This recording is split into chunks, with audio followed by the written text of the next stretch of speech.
Kraft presents The Great Gildersleeve. The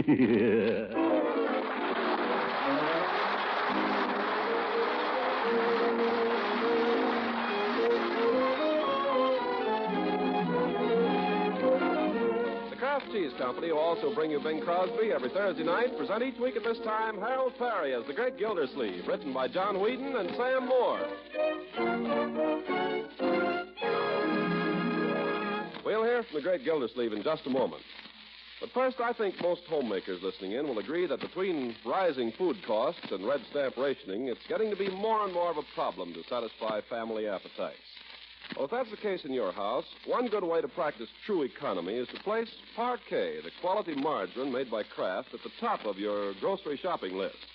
For Parquet margarine requires just 5 red ration points, and it's just about the finest flavored spread for bread your family ever tasted.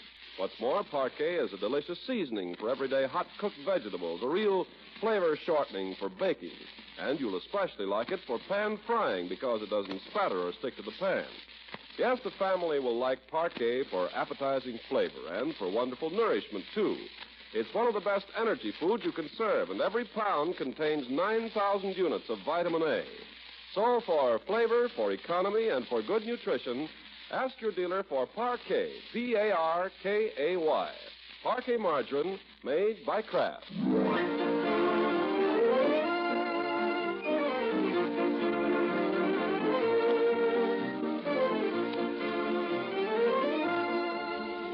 Now on to Summerfield, where we join that illustrious citizen and industrious lover, Throckmorton P. Gildersleeve.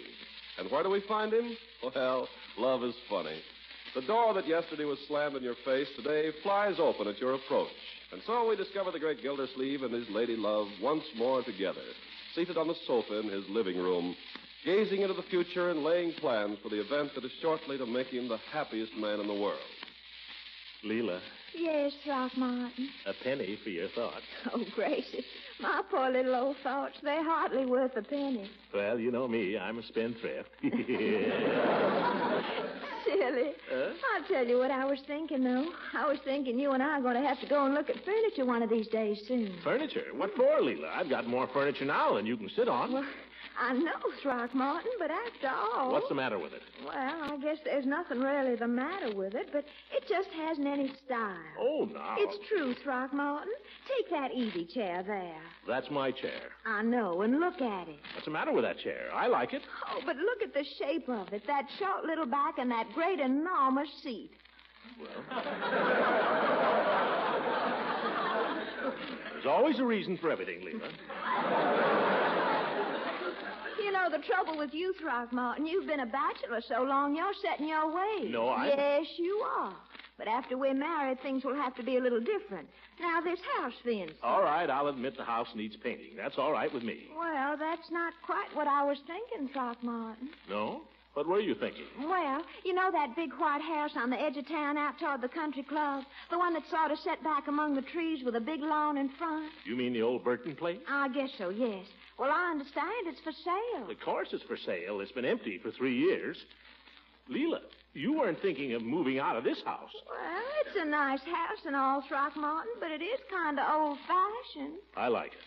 Well, it's old-fashioned without being really antique, if you know what I mean. I like it. I just thought you're doing so well now and all. And Judge Hooker says he frankly doesn't think this place is suitable for a man of your position in this town. Oh, he doesn't. Well, you tell Judge Hooker not to worry himself about me. I'm not moving out of this house no matter what he thinks. Even if you knew that... No, that's my final answer, Leela. I wouldn't even consider it. Well, all right, darling. If that's the way you feel about it, I won't say another word. I hope you don't think I'm just being stubborn. Darling, the house is already forgotten. All I want in the world is for you to be happy. You know that. After all, you're my lord and master. Or you soon will be. Lord and master. And give me a kiss.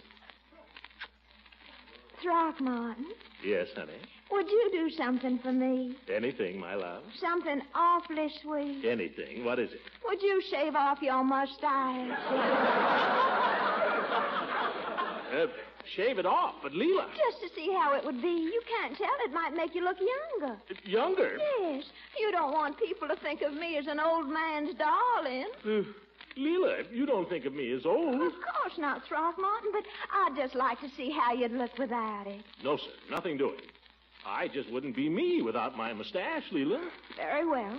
In that case, would you kindly move over, Throckmorton, and give me a little room on this sofa? Oh, now, Leela. You said you'd do anything I asked. You promised. Leela, why do you have to change everything? Can't you love me the way I am? Well, I don't think you can love me very much. All I ask you to do is to shave off a little old mustache.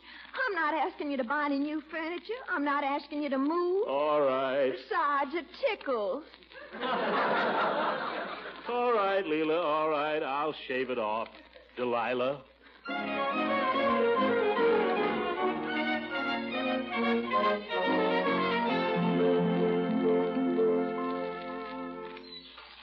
Well, good morning, Mr. Gildersleeve. Wasn't expecting to see you for another week or 10 days. I know, but here I am.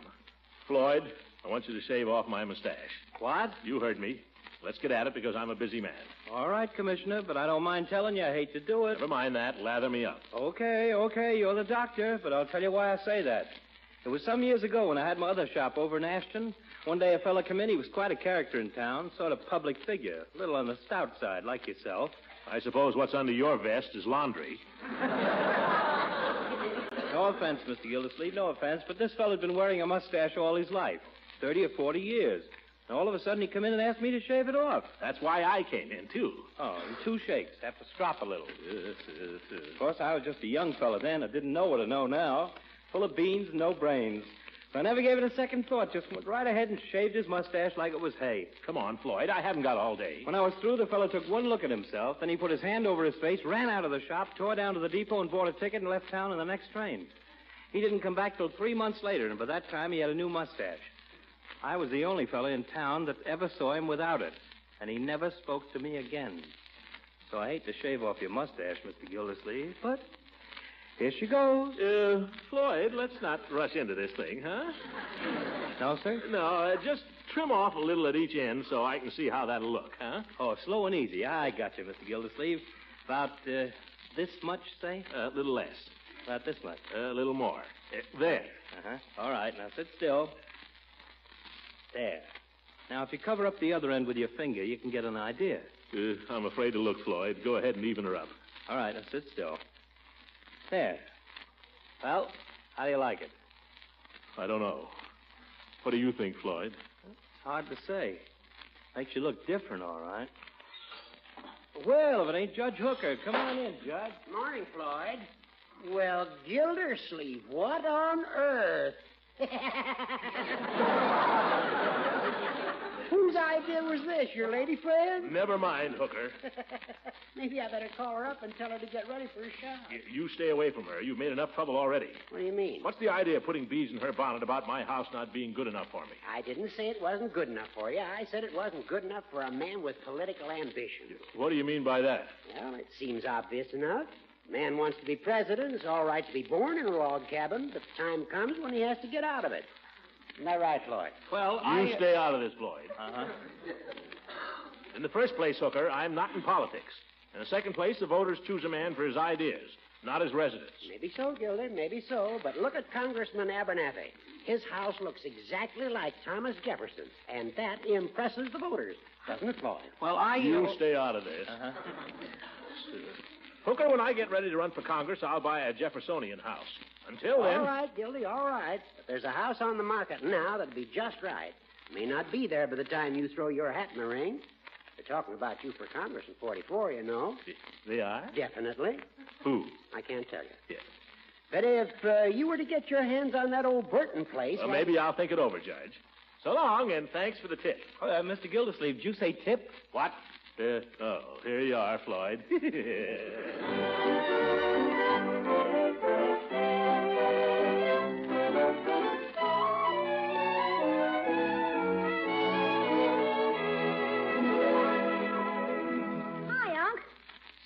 What's going on? Going on? What are you talking about, Leroy? Somebody's been sabotaging your mustache. Yes. I simply had a trim.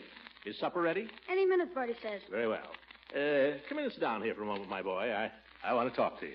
Me? Yes, you. Gosh, Unc, I don't think you got a thing on me right now.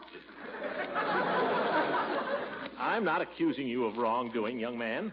Is that the only subject you can think of for conversation with me? Well, it seems to come up pretty often.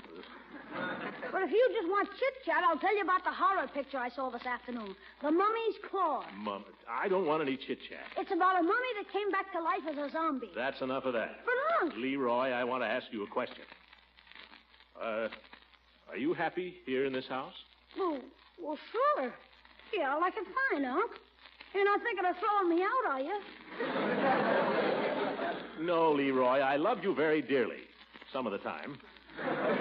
What I want to know is, would you like it if we moved to some other house, in another neighborhood? And not live near Piggy and the gang?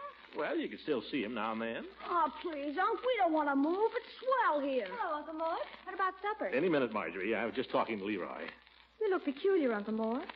What have you done to yourself? Nothing. It's his mustache.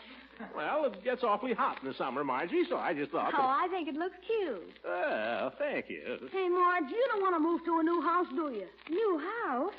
Now what's got into you? To me, nothing. It's Uncle Mort. Leroy, I'll handle this. Well, what is this? You're not thinking of leaving this house. Well, not exactly, my dear. It was, I just wanted to get your reaction. Oh, but Uncle Mort, well, I've lived in this house for more than 20 years. Leroy was born here. I love it. I love every room, every squeaky board in the stairs, every rattle in the window. All right, my dear, all right. I just thought you might like a little more room. The old Burton house, for instance. Burton's? Oh, my gosh, Unc, it's got 3 acres of lawn.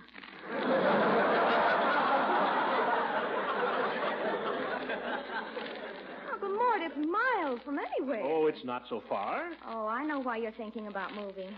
Leela Ransom wants to live in the Burton house. That's what it is. Oh, but Marjorie, it was just a suggestion. I bet it was her idea, fooling with your mustache, too.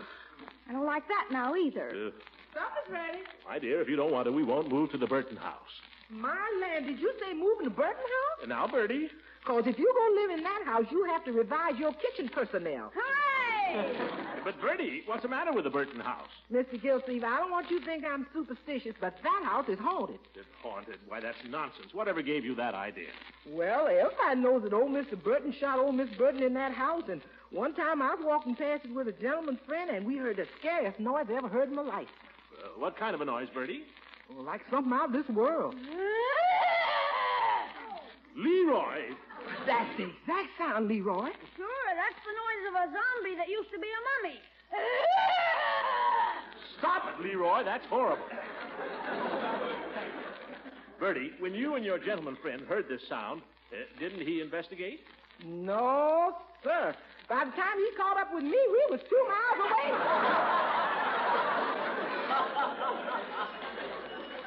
I'll go. Fine time for anybody to be calling on us. Oh, hello, Judge. By George, here he is. It's supper time again. Hello, Judge. I can't stay, Throckmorton. I stopped in to tell you I just found out the Burton estate would be willing to make a substantial reduction on that. Judge, I've decided not to go into that any further. Oh, so it was Judge Hooker's idea for us to move. What's going on here? What do you mean, my dear? Why is everybody trying to get us out of this house? Now, Marjorie, I just found out that the Burton estate is willing to make your uncle a very favorable offer. Estate? By George, I begin to see the light.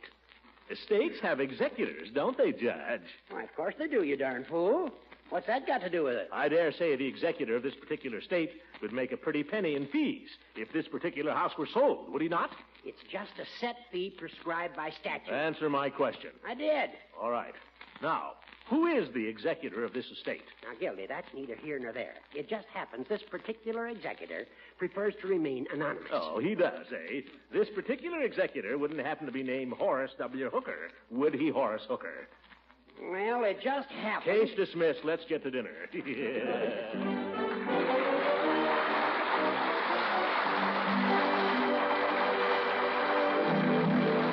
great Gildersleeve will be with us again in a few seconds. Meanwhile, if you've noticed that it's a case of first come, first served at your neighborhood grocery store, you've probably taken the hint and planned your shopping early in the day and early in the week. That's the best way to provide variety and balance in family meals. And it's also good insurance that your dealer will have on hand the outstanding red stamp values like Parquet, the quality margarine made by Kraft. Parquet sells very fast these days, and no wonder. Millions of people have found that for just 5 red ration points, they can buy a pound of a fine-tasting spread for bread that's also a delicious seasoning for cooked vegetables. They've learned, too, that Parquet margarine is a real flavor shortening for home baking, and that it's grand for pan frying. Now, it's the growing popularity of Parquet margarine in your neighborhood, combined with wartime shortages, have made your dealer supply run out. Ask him for Parquet again soon, for Kraft is doing everything possible to keep all dealers supplied. Ask for Parquet, the vitamin A fortified energy spread. Spelled P-A-R-K-A-Y. Parquet margarine.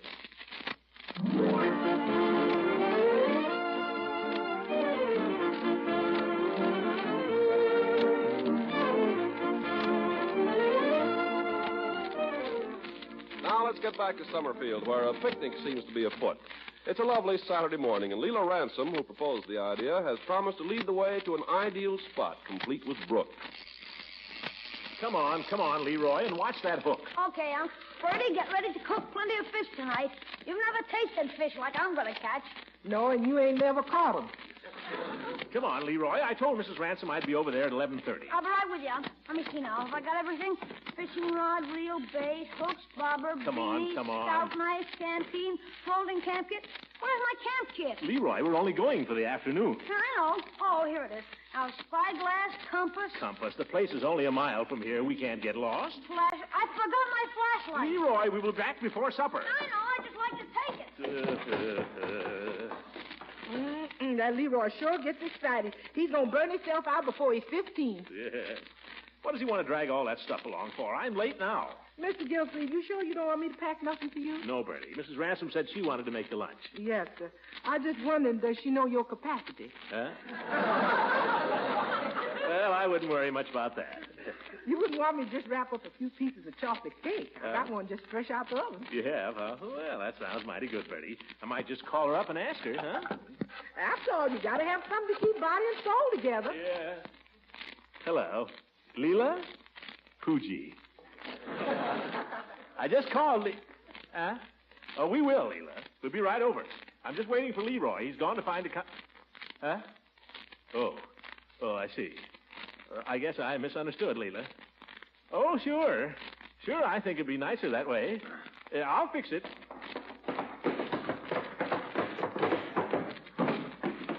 Oh, that's Leroy coming in on a wing and a prayer.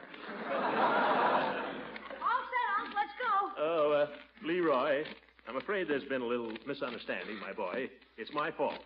You see, I thought you were invited. You mean I can't go with you? I can't go on the picnic? It's all my fault, my boy, and I'm sorry. Gosh, I never even used my folding camp kit. I know, and I'll make it up to you, Leroy, some way. You see, Mrs. Ransom and I have a lot of things to talk over. You know, about weddings and such. Yeah, it's okay, Unc. It's okay. I'll tell you what. Why don't you get Piggy and go on a picnic of your own? Well, it's an idea. Leroy, you come with me. I'm going to fix you up a nice picnic lunch with all the things you like. Yeah, do that, Bertie. That'll be great. Huh, Leroy? Yes, sir. And ain't no grown-up's going to get none of that chocolate cake, neither, no matter how much they come begging around. Oh, now, Bertie, just one little piece. No, sir, not one. Now, you go on out of here and leave me and Leroy alone. I'm going, Bertie. By George, I envy you, Leroy. All that delicious cake. I wish I were going with you and Piggy. That's what I wish. I wish you were too, Unc. Yeah. Have a good time. Gosh. Now, Leroy, it wasn't your uncle's fault. I know whose fault it was. Invites you to a picnic and then changes her mind. What a character. I bet she's going to drag him out there and try to sell him that house again. Oh, my goodness. Don't worry. She won't get away with it.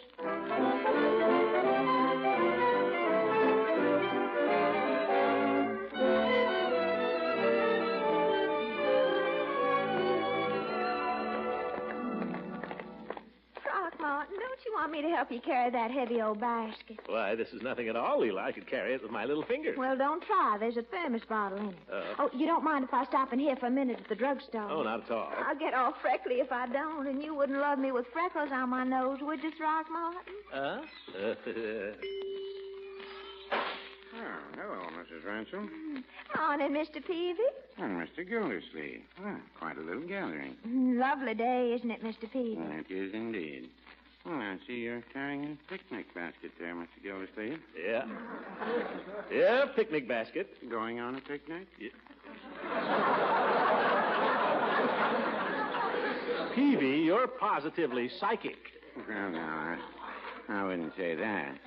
Mrs. Peavy is the psychic member of the family. Mrs. Peavy is psychic? Off and on, yes. She has what is called second sight. Second sight? That stuff is a lot of bunk. Well, now, I don't know, Mr. Gildersleeve. Mrs. Peavy does some pretty strange things. She often sees things that are coming. Did she see you coming? Mr. Gildersleeve.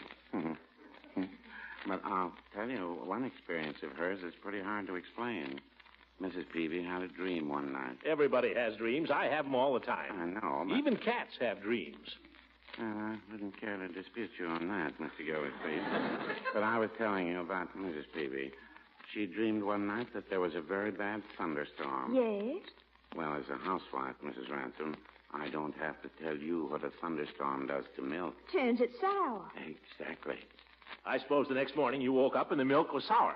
No, stranger than that. The next morning, the milkman delivered us a bottle of buttermilk by mistake.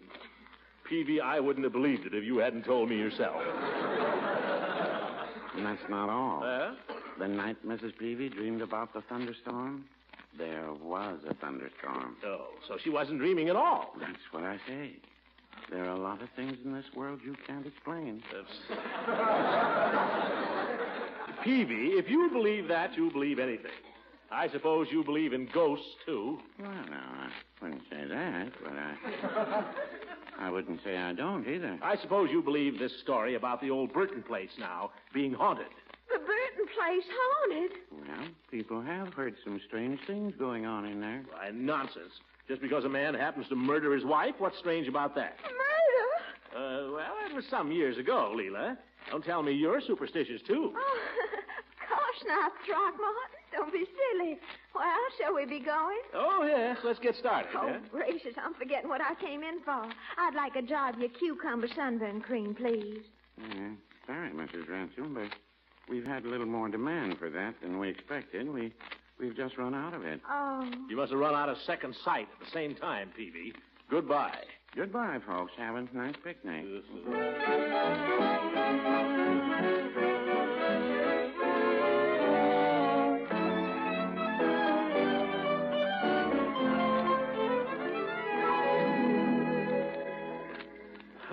Leela, you're wonderful. You know, I never realized you were such a wonderful cook. Why, the only thing we had that was cooked, Throckmorton, was the hard-boiled eggs. I know, but they were wonderful. Well, I must say I never saw a man put away so many. Are you sure you had enough? I couldn't eat another thing. Why, have you got some left over? No. Well, what shall we do now? I'll tell you what. I'll race you down to the brook. Oh, Leela, race. I couldn't. I'll bet you can't catch me, Throckmorton. Oh, don't, Leela. I'm too full. Come back over here and lie down on the grass beside me. All right, then. Right here, huh? Oh, this is nice. Look at those clouds up there. Aren't they beautiful? Uh-huh. Like little woolly lambs. Uh-huh. Throckmorton, Uh-huh. what are you thinking? I wish I'd eaten one less pickle.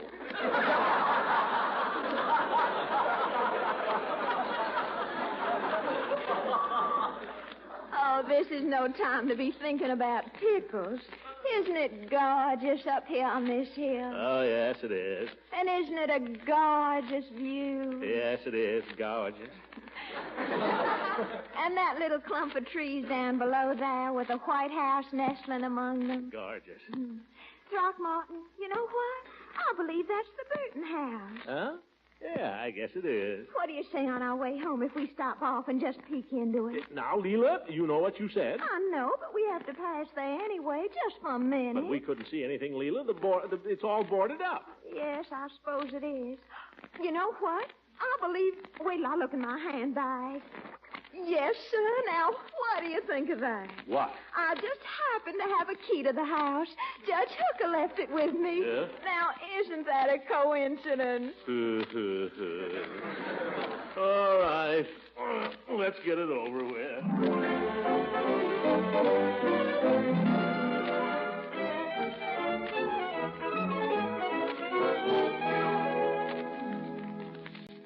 Throckmorton, Yes, Leela?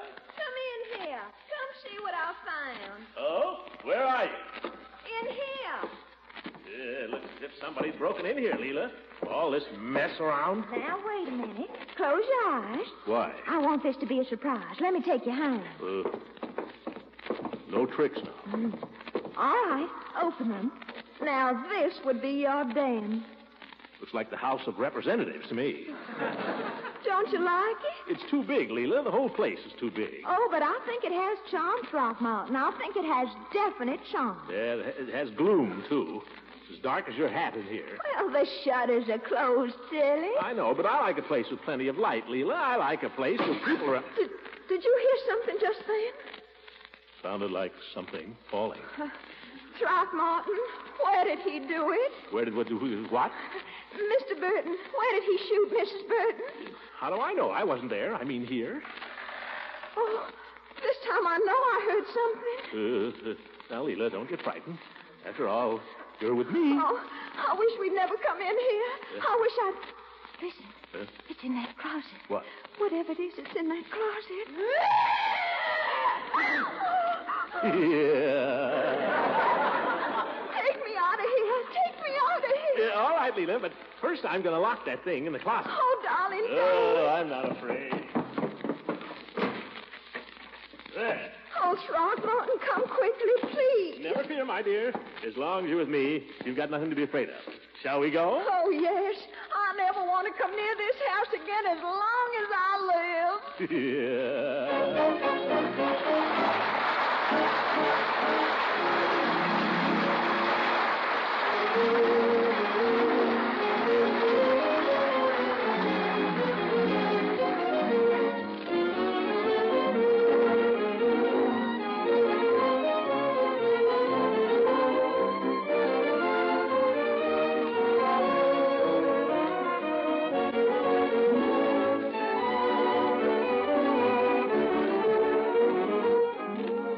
Come on, Throckmorton. Let's get away from this awful place. Leela, you stay here.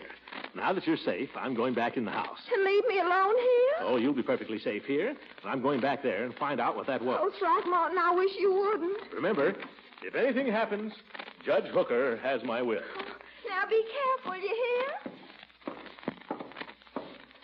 I'll bet that kid was scared to death when he heard me lock the door. I'll bet he thought I was never coming back. All right, Leroy. You can come out now, Leroy. Leroy, come out of there. Leroy. It's empty. That's funny. Could have sworn it was Leroy. Sounded like Leroy. Oh, my goodness. Leroy! Oh, what a character. Yeah. Good night, everybody.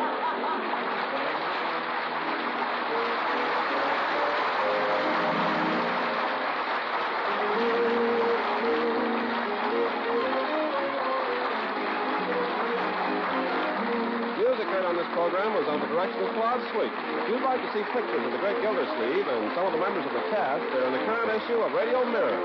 This is Ken Carpenter speaking for the Kraft Cheese Company and inviting you to listen in again next week for the further adventures of the Great Gildersleeve. One of the wartime problems you homemakers face is that of keeping meals from seeming skimpy. So here's a suggestion. When you're planning a vegetable dinner or when you have just a small amount of meat for the family, serve the vegetables or meat in a cream sauce in the center of a delicious macaroni and cheese ring. And make that ring the quick way with Kraft Dinner. Each Kraft Dinner package contains a special macaroni and some Kraft grated. Just 7 minutes cooking, and you have fluffy, tender macaroni with cheese goodness through and through. For the ring, you merely press the hot Kraft Dinner macaroni and cheese in a mold for just a moment. Still easier is Kraft Dinner served as is without fixings. Kraft Dinner is nourishing, economical, and so good. A box of it gives enough macaroni and cheese for a family of 4 and takes just one single red ration point. Notice that.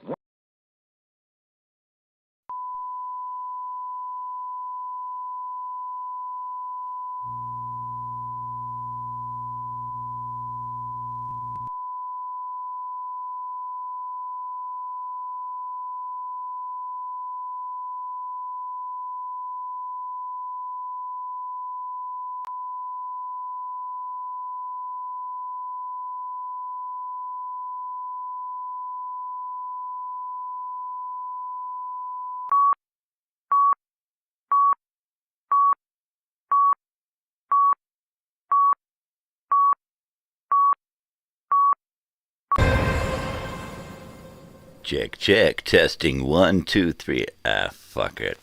Hey, Joey, love your brother.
Testing 1, 2, 3.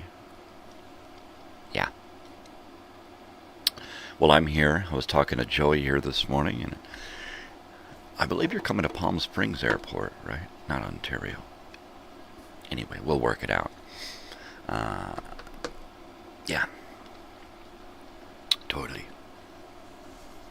And so far, it looks like we're setting up a little dinner for that Saturday. Some of Natalie's friends, and some birria, vacation rental, the usual little birthday thing. So totally, eh? Good morning, everyone. It is Old Time Radio Wednesday. It is the 3rd of September. Oy, I'm telling you.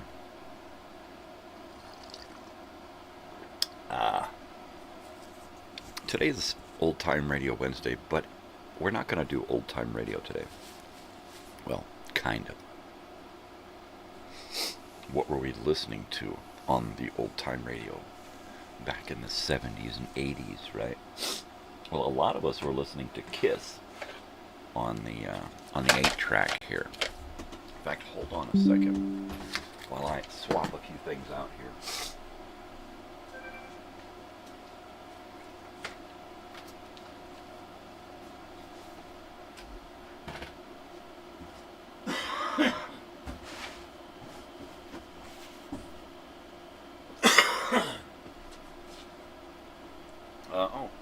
Here we go. Today we have a Grammy-winning record here. Stevie Wonder's Fulfillingness first finale. This is a great one. This one has got Boogie on Reggae Woman, which makes it special because that's a great fucking song. But they've got a lot of great hits. A lot of great hits on this one, yeah.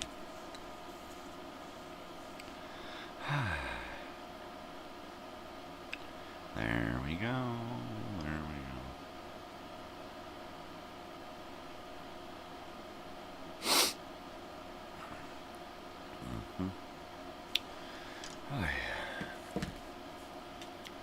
Yep, lady did it to us again. One of the ladies who take care of her an Airbnb for a friend of ours. And she's the one that deals with reservations, right? She's always trying to make us look bad. Always trying to make us look bad. Oh, the guests said that upon their arrival, the pillowcases were really stained, and they looked horrible.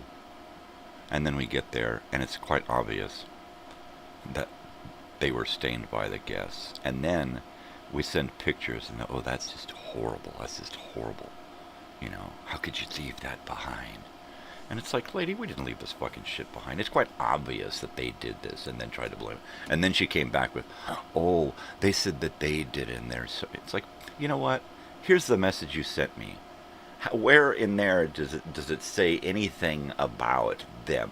If you read the message and then wrote a message to me, you had time to fix that.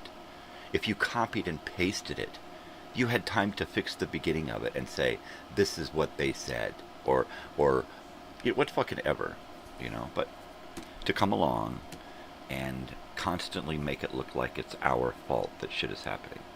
How come the house wasn't clean? Well, because you didn't tell us about the last fucking checkout, dumbass. Oh, that's right, I'm sorry. We have to go out of our way to make up for her making us look bad, right? If we don't correct it in the message, in the text, it just makes us look bad. I'm about ready to tell this guy, look, we only have one house from you. Let me take it over. Otherwise, you know, I'm tired of dealing with her. I'm so tired of dealing with her. She's a passive-aggressive cunt that just will not fucking cease her stupid bullshit, right? Yeah, I'm over it. I'm over it. So what I thought we would do today, at some point today, since we're not going to listen to an old-time radio show, and we're getting into the era of 8-track tapes. We are getting into the part of my show, my series, where the 8-track tapes are taking over.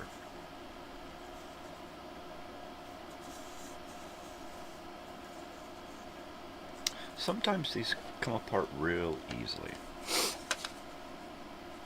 And sometimes they don't.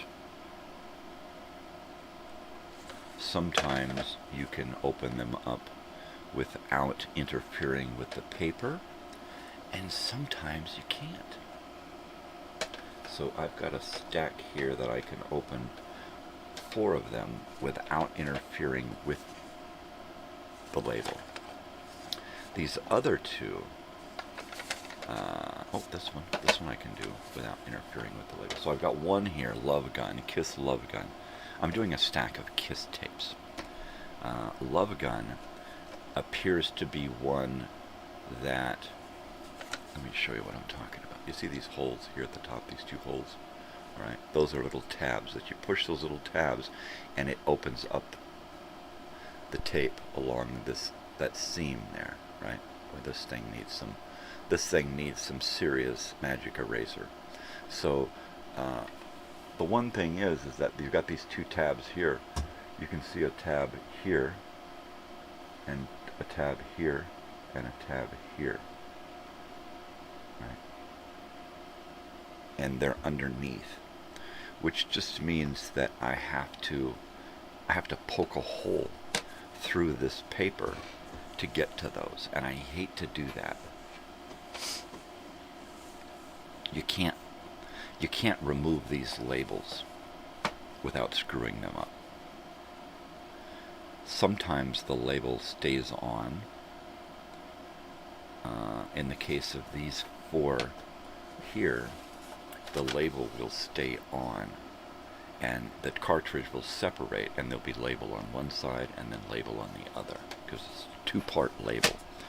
This one here, while it is a 2-part label, Dressed to Kill, the label runs right through the seam. You see the seam there? That seam. The label runs right over that seam. So I either have to open it up and hope that it comes out without tearing that, or I have to take a razor knife and I have to cut that right down through the middle of the label to open it.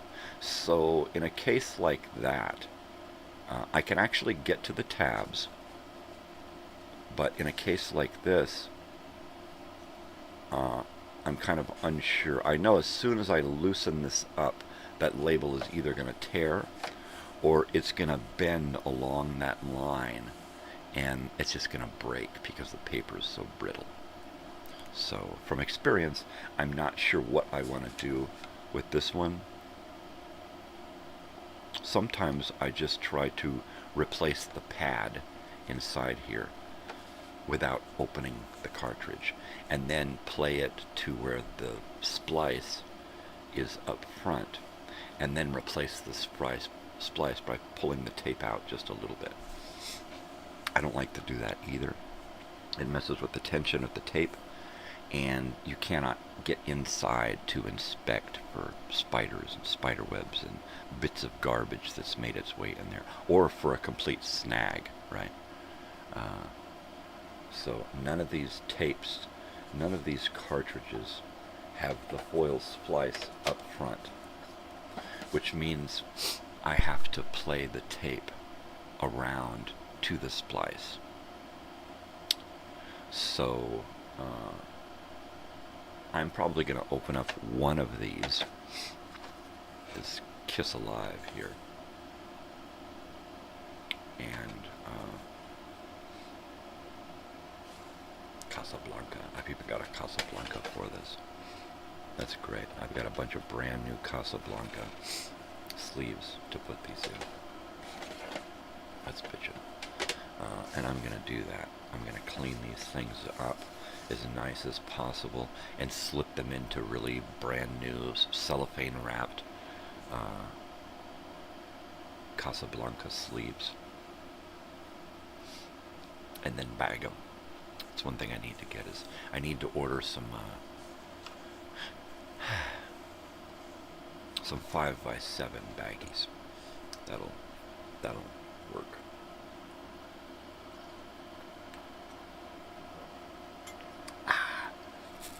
I'm telling you. What a day. Yesterday, whoa, what a day. I took my nap in the morning after the show. Got up at about 10:30. Could not get motivated. My stomach said, "You're an idiot." So finally about 12, I was able to get over breakfast and get down to a house to clean. And the place was destroyed. Not only were the pillowcases and the pillows and the sheets and the blankets, but it's like, you know, why do you have to leave everything in the house? They just left the kitchen, just walked out, left 5 days worth of groceries all over the fucking place. Didn't take the trash out. Didn't bother to empty the refrigerator and throw shit away. Oh, no, what they want it. We'll just leave it for them. They can deal with it. It's just an Airbnb. Yeah. It's not the way it works, people. So, as far as I'm concerned, they get a shitty review, period. And I don't want them back. I don't. You know. That's just bullshit. That's just bullshit. Really, they used hair dye, dyed their hair, and then stained the pillowcase. Two different colors. Right? Dark brown and pinkish red. And I'm like, what the fuck? These people have no class. Zero fucking class. Just shit heels. Just pieces of fucking garbage disguised as humans. Yeah, I'm just like, you know what? Fuck you.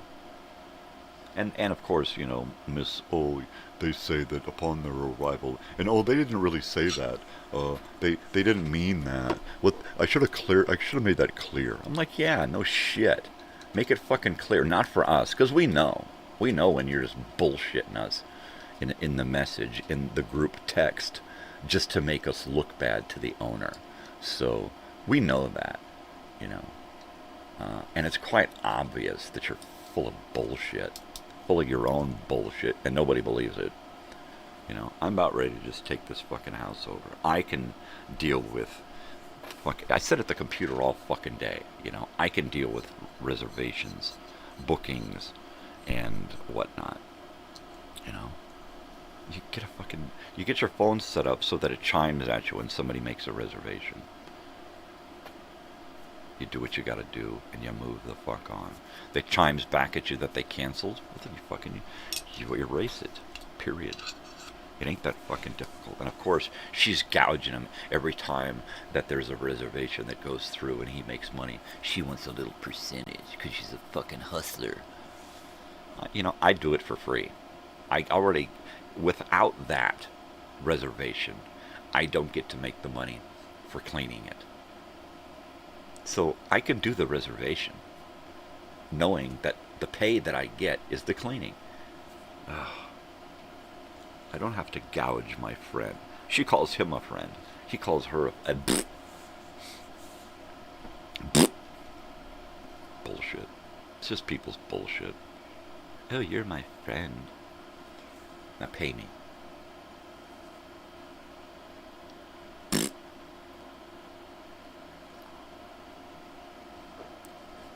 I gotta heat that coffee up and do that bong hit sport. So what's going out there today in the world? Huh? Huh? Somebody tell me something. We can read from the TV Guide in a few minutes and see what's going on in the world. 45 years ago or something.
Alright, well, at least I got out yesterday in the van and put the seats back in the van.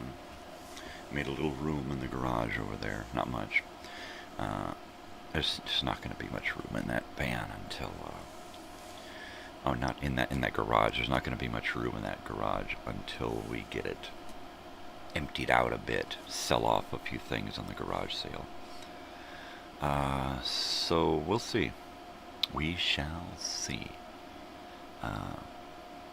I'm not exactly sure how much of this stuff is going to go for sale.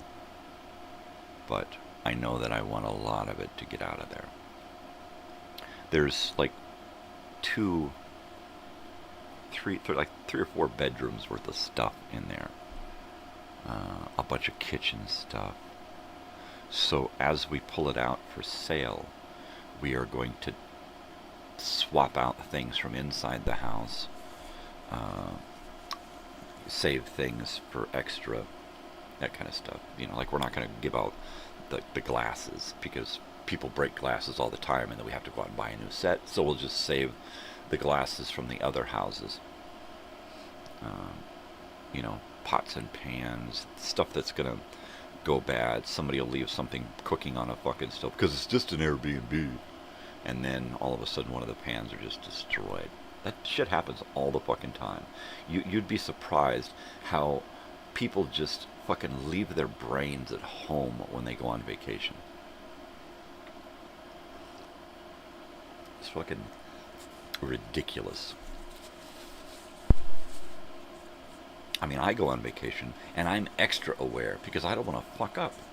In a weird place, weird shit. You don't want to turn around and go, oh fuck, where's all my shit? Where'd I leave it? Because your brain's gone. People do that shit all the time. What would it pull out of the dryer? A zipper and a shirt. Hurry, let's get out of here before they show up and see that we destroyed their pillows.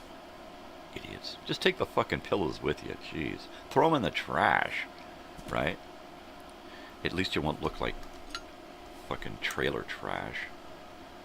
You fucking dye your hair and then sleep on pillows that don't belong to you, knowing full well that your hair dye is going to fucking destroy it. You know what you're doing when you do it, right? Put a fucking towel around your head. Put a towel around the blanket or around the pillow. Do something, right? Oh, fuck it. It's just an Airbnb, which is what goes through their head. I've heard them say that before. It's just an Airbnb, leave it. Oh, hi, we were just leaving. Yeah, I could hear that. It's just an Airbnb, hurry, run. Let them deal with it, you fucking pieces of shit. Cover me.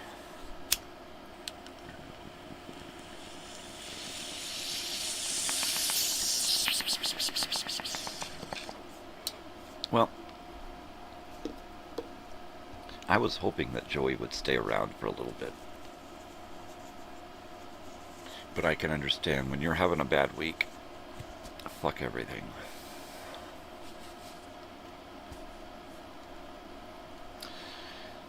It's different for different people when you're having a bad week, a bad day or something. With me,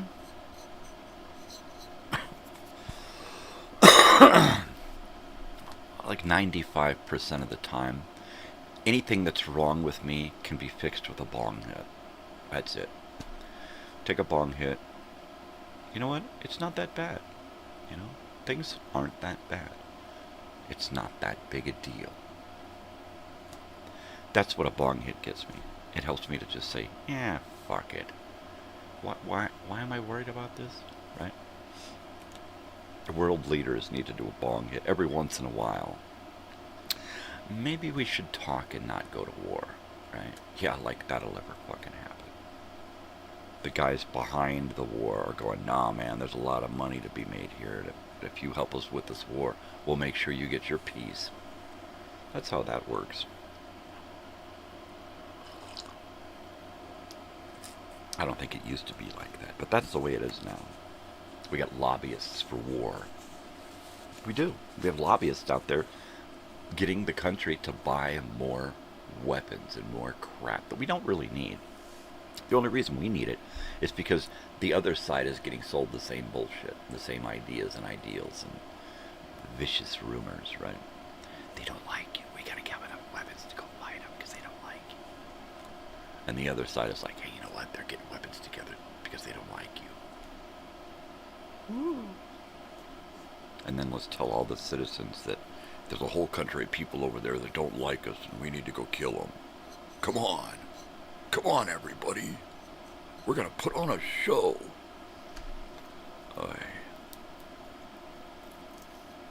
It's not like the bullshit they say. It isn't. Nothing is the way they make it look.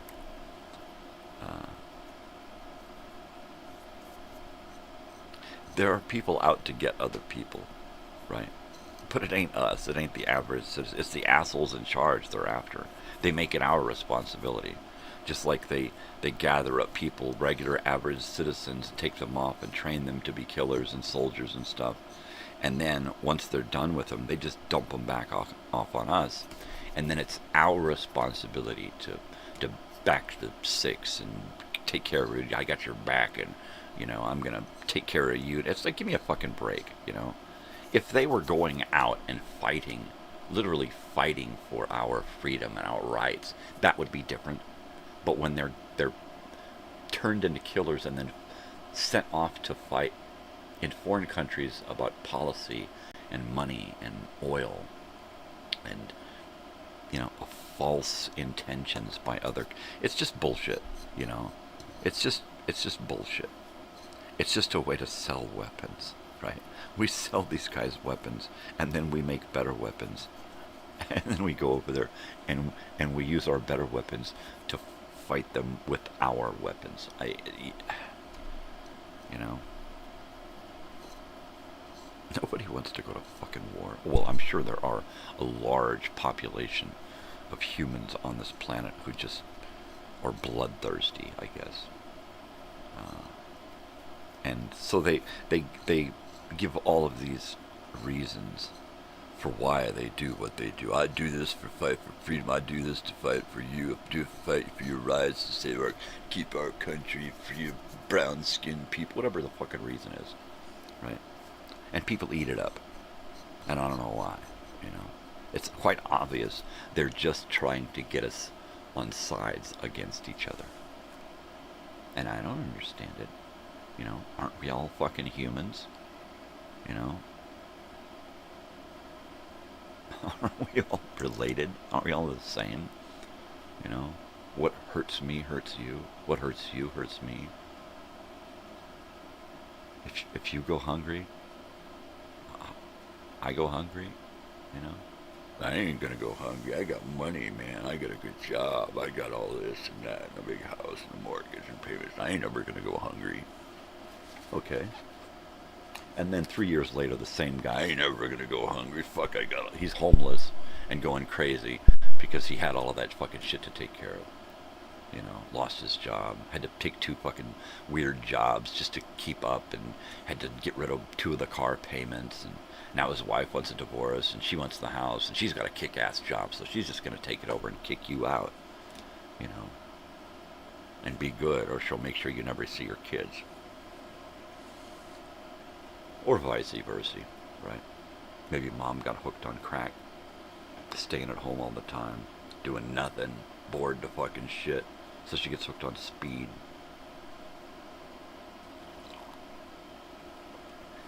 And dad don't notice because he's banging his secretary or the girl he works with or whatever, you know. There's just you think when you're watching these fucking TV shows where these plots are just so absurd, right? And then you look at reality and you look at people around you and what's going on in their lives and you think, oh my God, these people actually live like that. There are people that actually live having a spouse and children and a home and a job and payments and bills, and then have a side hustle, have a girl over here. I mean, there are people that actually do this all the time and they think it's normal. You know, or people who get married and have all, and then all of a sudden they just decide one day to just freak the fuck out, turn into a fucking, and why? Because of the fucking job, working 12 hours a day, 6 days a week, never getting to see your family. Only time you're at home, you're asleep or saying hello or goodbye, you know, and you can never keep up, right? And your wife can't get a fucking job. Because the house, there's too much going on. There's always too much going on, you know, with the kids. We got 4 kids. We got too much going on. We got to get karate, and we got soccer, and we got all of this. Ugh. You know, what happened to the old days when if there was a stay-at-home parent, right, that parent actually made home-cooked meals, actually taught the children, actually gave the kids music lessons. Right, that's such a rare thing now. You see it on YouTube, a family that lives like that. You go, wow, that's amazing that they do, you know. And now it's an oddity. Before it was like an everyday thing. It was like every family was like that. 100 years ago, every family was like that. Even the poorest of the poor families, they still had family, right? And you just don't see much of that anymore. You just don't. I'm looking at these 8 tracks and I'm thinking, wow, these are going to be... I'm going to have to figure out a cleaning angle on these things. Because you can't get the cartridge too wet. You get it too wet and then the paper soaks up the moisture around the edges and then it looks funky. So you have to use something that's pretty much almost dry. It's just barely damp to the touch, right? And then you can only rub near the paper.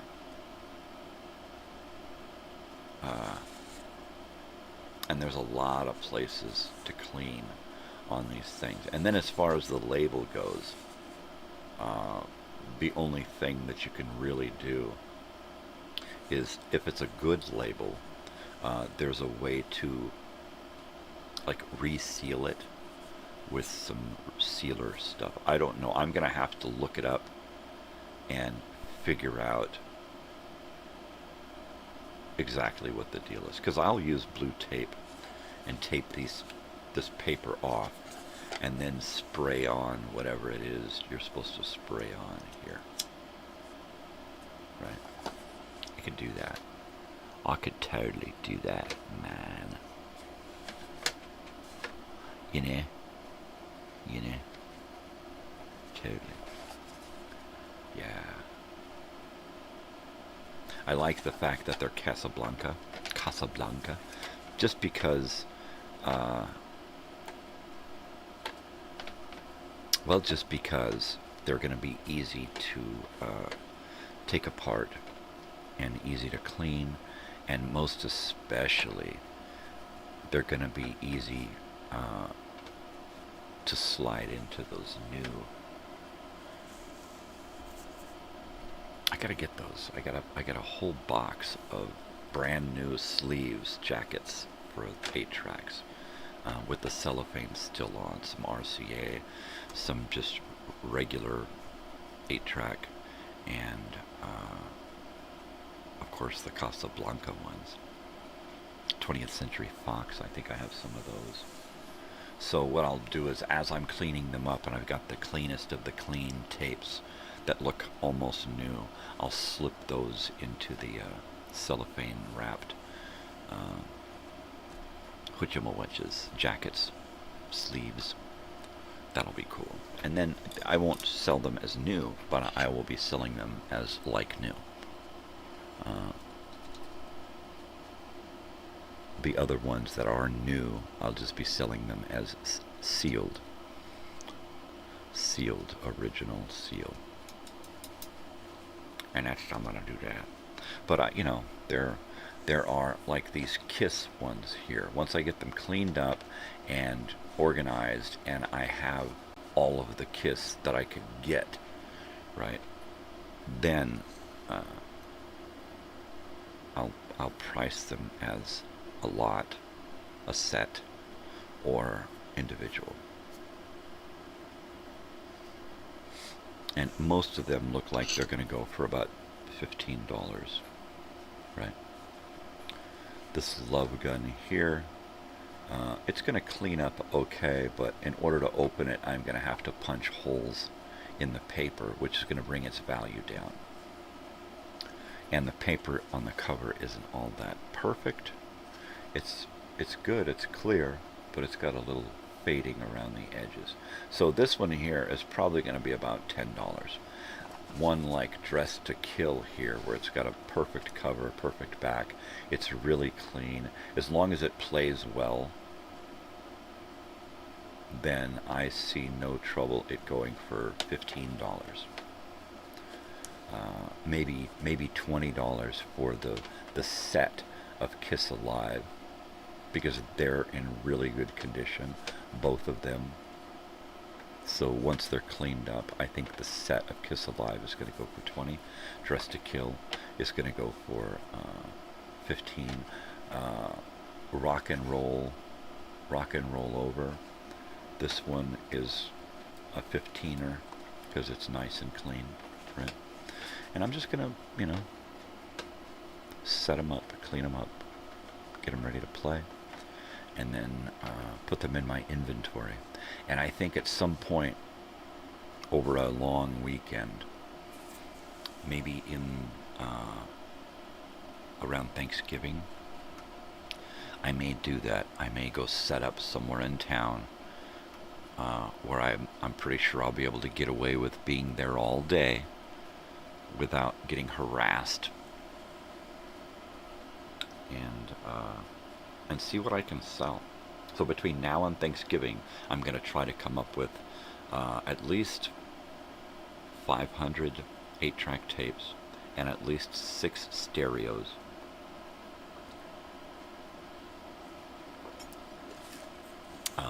And then I'll take cases to sell.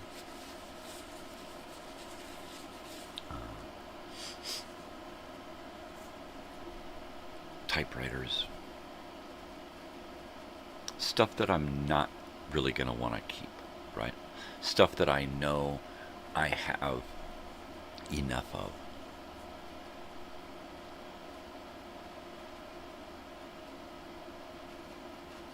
Because you can't take it with you. You can't keep everything. And my intention behind buying all of this stuff from the beginning was to turn it into stock inventory, and then price everything.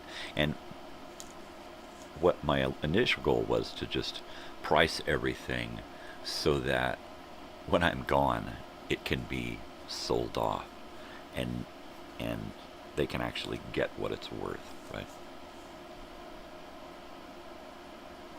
So at this point, I think I'm going to do kind of a rotating stock.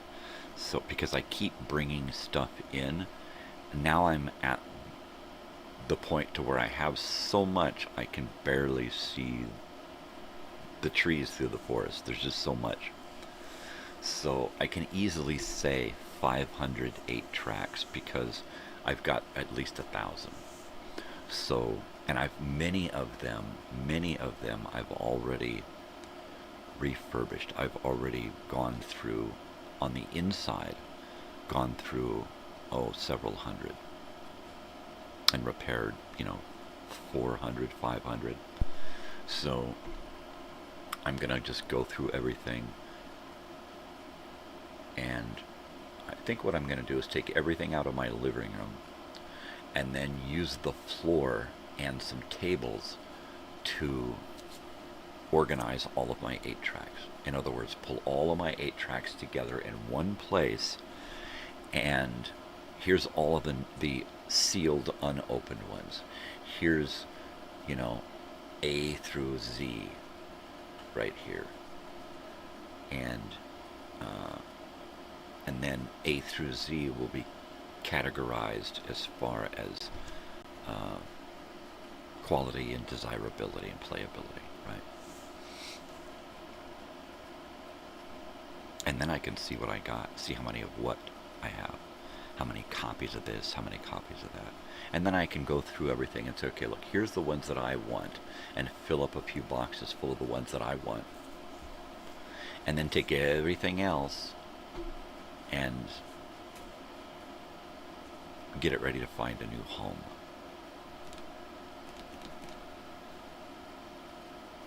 Because I know once I start putting stuff out, more stuff will come in. It'll just come to me. I know it. So I need to put stuff out there. I've got 4 more boxes of 8 tracks sitting here in front of me, 3 cases and a shoebox. So that and they just came to me out of the blue. And a player recorder. So yeah, I just need to start moving stuff around. I'm going to put in a little set of stuff here: 8-track player recorder, cassette player recorder, reel-to-reel player recorder, a switcher, a mixer, and set it up so that I can record stuff via guitar and microphone and record it onto tape and onto digital and edit either way.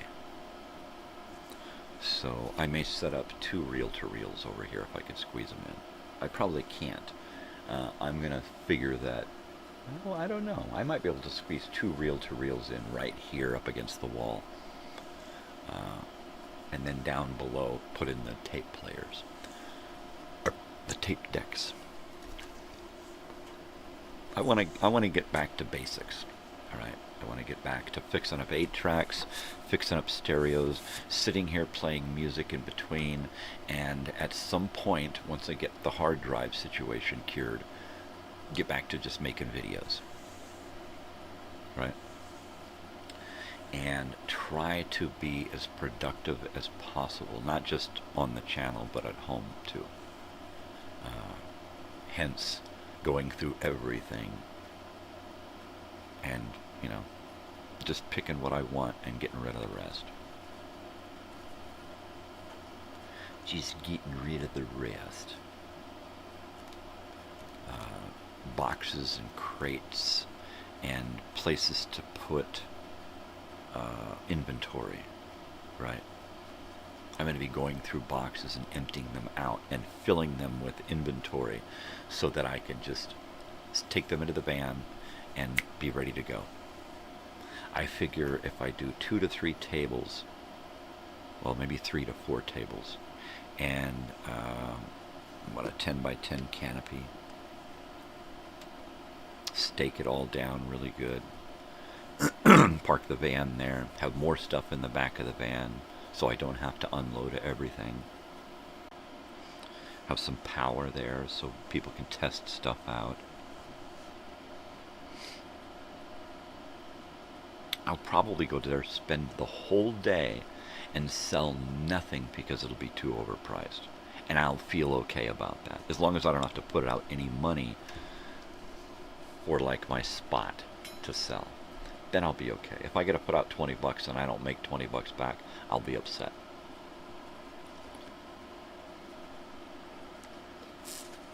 But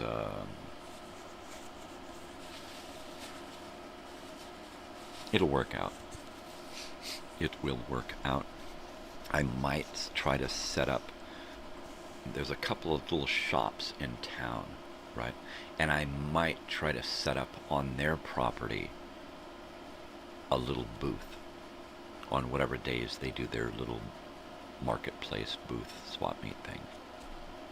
So I might do something like that just to add to their overall arts and crafts feel. I could have a little vintage stereo store, right? And have vintage, TV stuff, vintage this, old that, and just do old shit. That would be okay.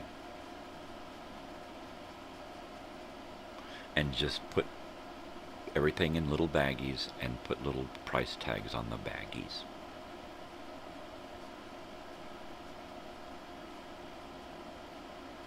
That's it. And just drag it around town, trying to sell stuff. And then aside from that, God, I can't believe Joey's coming in on the 11th. That's freaking awesome. That means he's going to be here for a while. That is so cool. He needs a break, so. I get stressed out when I hear that he's having a bad week, or, it's like, seriously, hearing of one of my own family, and he's family. It's hearing one of my own family feels shitty, and it hurts. So I can't wait for him to get here and take some time off and detox and just relax, just chill out.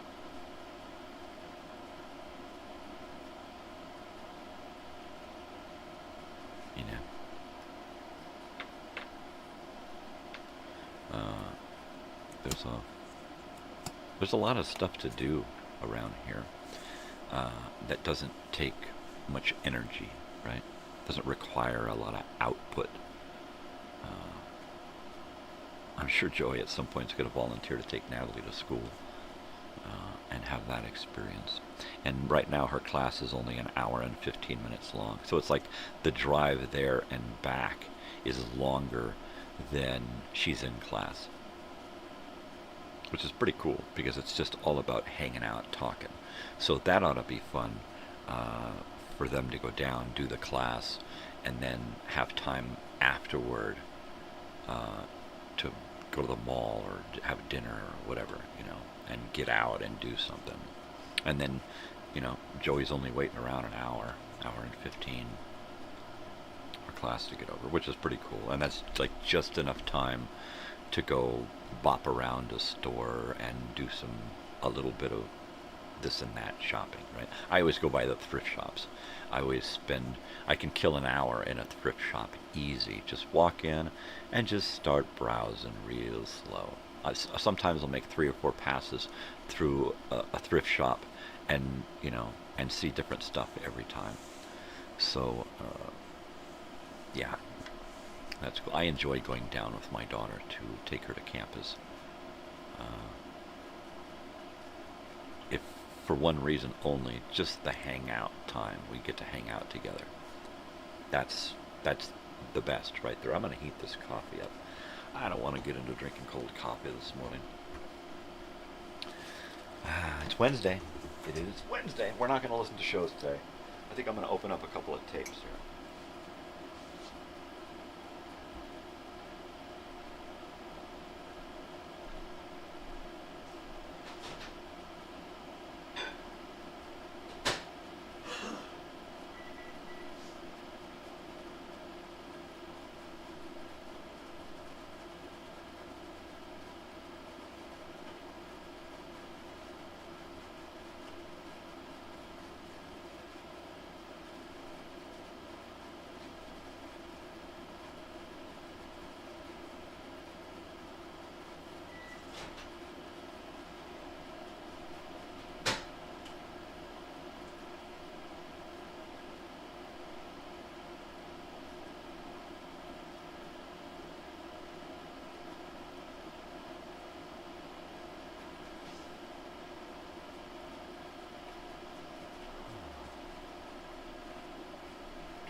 have to put on my technician hat.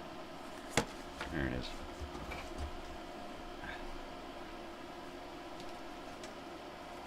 Media maintenance. This is the hat I wear when I work on this old stuff. So my wife just finally put this patch on this brand new hat for me. So I have my media maintenance hat. So this is the hat I'll be wearing when I'll be doing my work and vending my media stuff. And that's pretty much it, you know. Mondre Media Productions. From all sides. I mean, totally. I mean, I got some stuff that I don't want to sell. I've got multiple machines that I don't want to sell any of them. Yeah, it's like you got 3 of them. Why not sell 2? No, hell no. You got 1, and then you got 2, which makes a great appearance in a stereo rack. And then you gotta have a backup, right? You gotta have a spare that works, or a parts machine or something. I've got one of these machines that I have a cassette player recorder that I've got 5 of. 1 is for parts, 1 is for a schematic, and 1 of them I've rebuilt already, and 2 are ready to get rebuilt. Yeah, so I've got like 2 parts machines, and 3 machines that are going to work.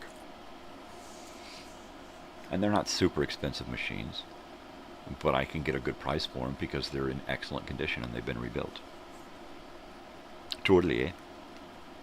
So now, my ultimate goal is at some point when I get energy and time to invest in my little office here, I'm going to remove much of it, replace a lot of this research text here with technical manuals, and stack up some machines over here to work on, bring in some 8-track tapes in here to work on, and kind of start turning this into my workshop, not just a video studio, but an actual workshop where I can, you know, make things that can make me money, fix things that can actually bring in some cash.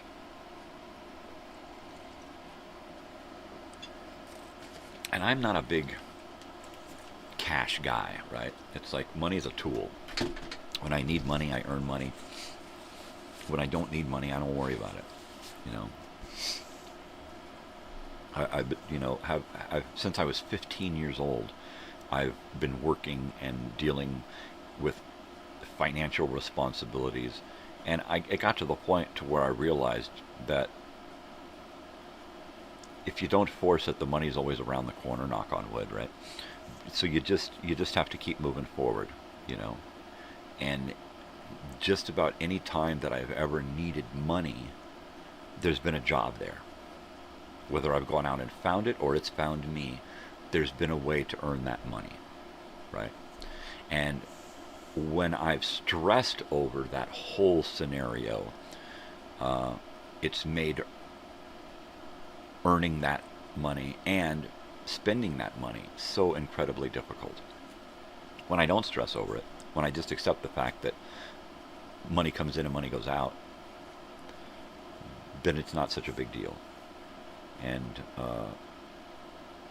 as long as you keep your out to a minimum, then your in can fluctuate and not destroy your brain, you know, because it'll do that. It'll eat you up. Money worries, you know. So I don't do money worries. I can, you know,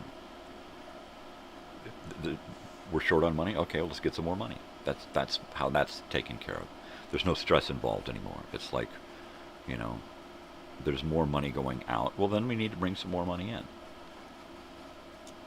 And that's it, period. And then just that alone, that statement alone, will usually change the situation, right? Well, we need more money. And then at some point, more money will just find its way to us via more work, you know?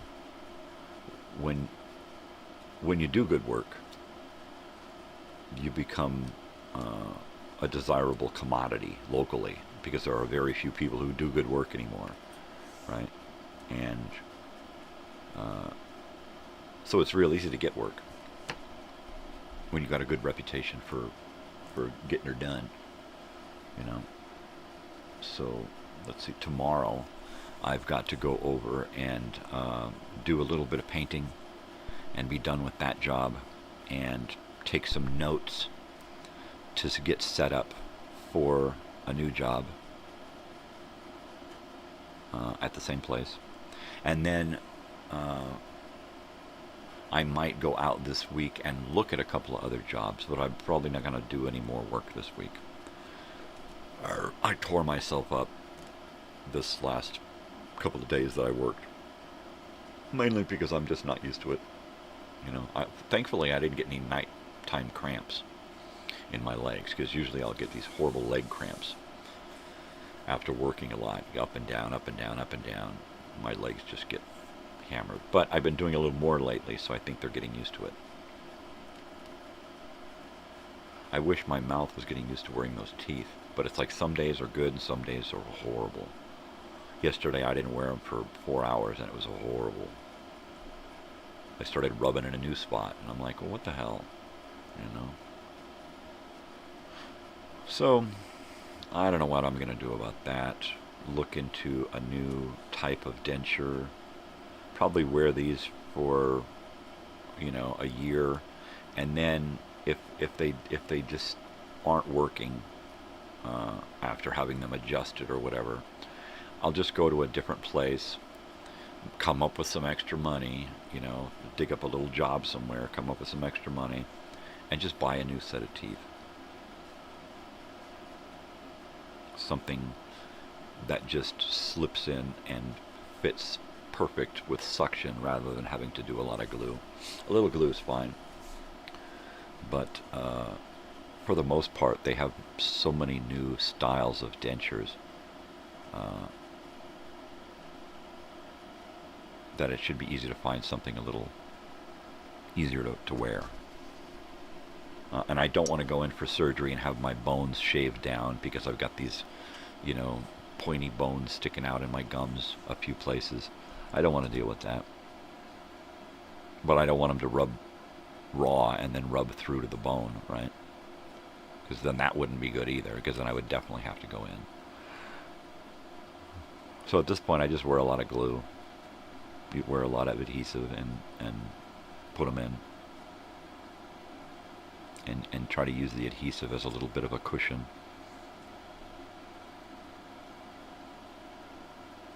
Yeah. Alright, I'm going to do this bong hit. I'm going in. I'm going in. No, really. Yeah, before I go, I'd like to be out of this house and into a regular house. Into a real house. A real house. And spend my days in the real house just fixing it up. Just going from room to room, knocking it out and making it picture perfect. I was doing that in this house until I realized that because of the floor damage, that it's cost-wise, it's just not worth it to invest any more into this house. I'd rather just pick it all up and leave and go to a better place, and then, you know, bequeath this to somebody if that's all we can get for it, you know. Whatever. I'd really love to go to Colorado and, you know, spend my last years or whatever living in the woods, you know.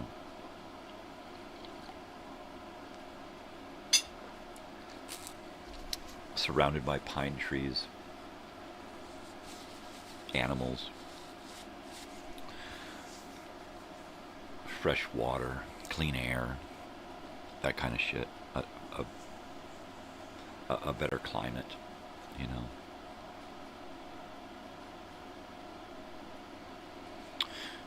Totally. That would be awesome. Did I go? I didn't go in yet. All right, I'm going in.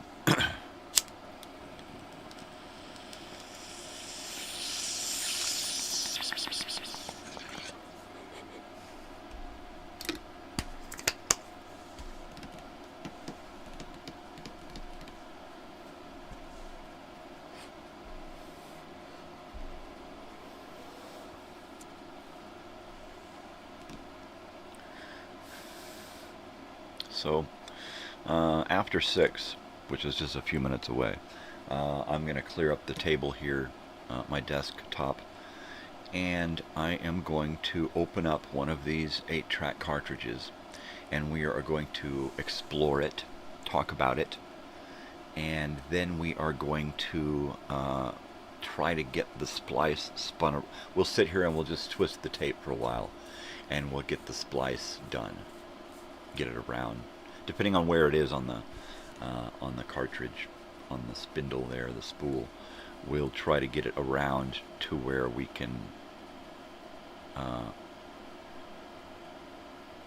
replace the splice, replace the pad, clean it out. I'll try to dig up some kind of magic eraser or cloth or something that I can clean off the outside and get it back to as nice as possible. And I'll pick one and open it up, and we'll do that, and we'll see what happens, baby. It's been a while since I've done it, but it's like falling off a bike. It should be pretty easy to remember how to do it, because I've done so many of them, and I did so many in a short period of time. Yeah, it's pretty basic. It's pretty basic. And then we'll also read a little bit from the TV guide for the week of September 3rd to the 9th, 1977. Cool stuff, man.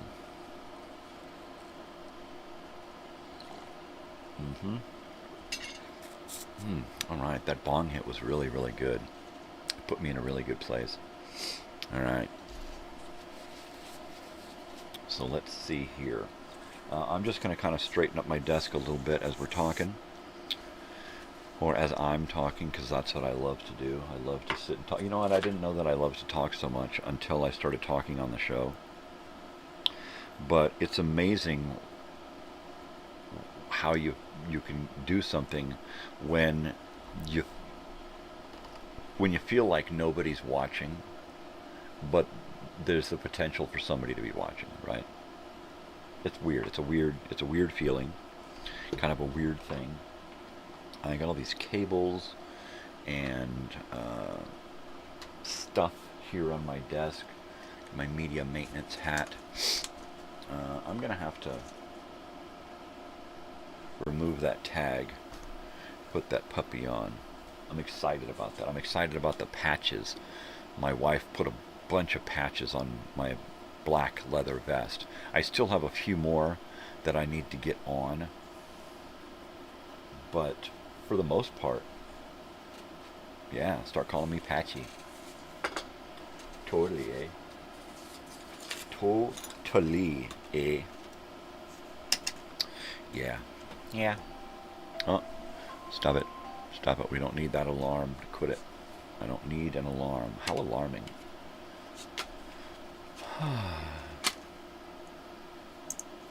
Stuff. I always keep lots of stuff on my desk.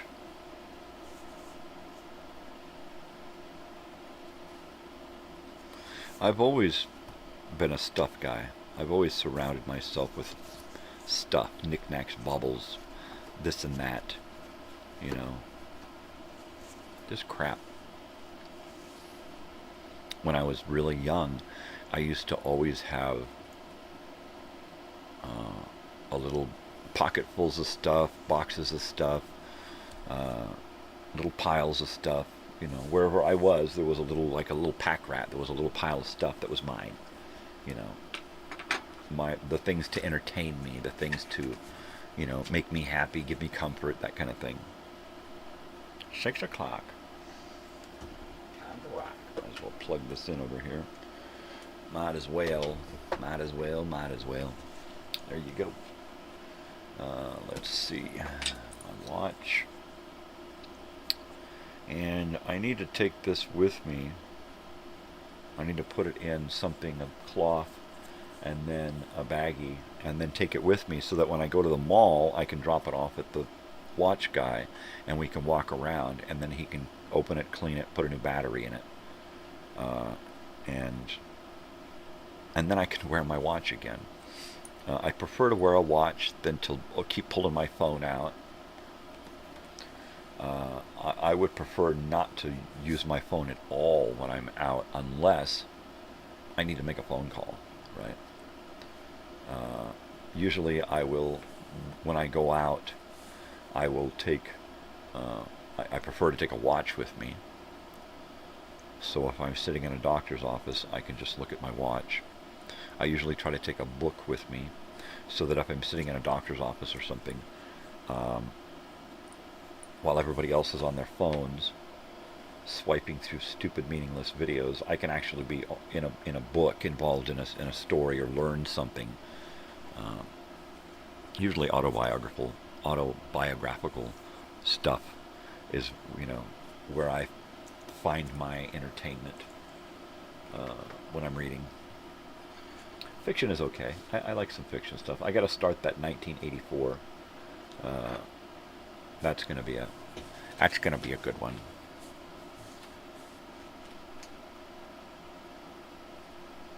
Totally, eh? Watuna.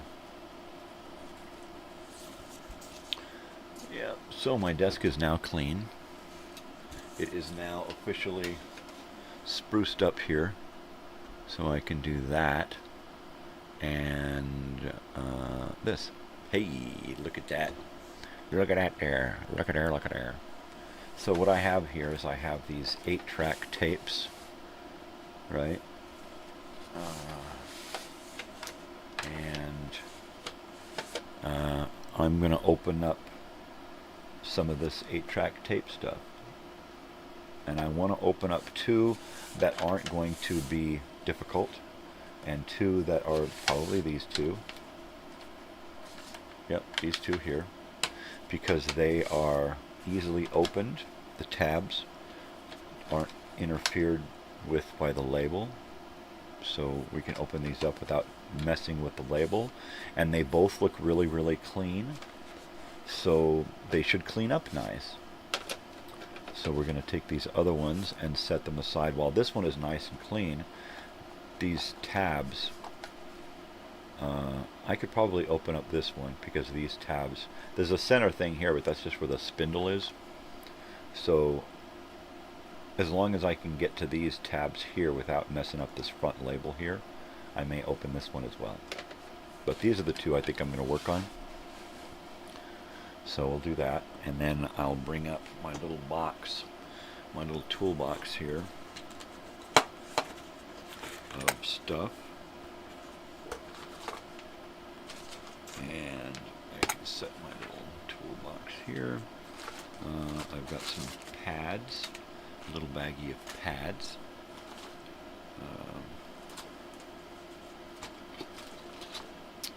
And I think that's all we're going to need. I also have a bag of wheels, pulleys, or what do you call them? And then I also have a different kind of pad. These are the little square pads that go on the little brass copper spring thingies. And I've got a couple of different sizes of those. I've also got some, like a lot of pads. And then like a box or a bottle of Rejuvenator stuff. Here's some more pads here, so I'll probably open up that and use that first. And I've got a whole bunch of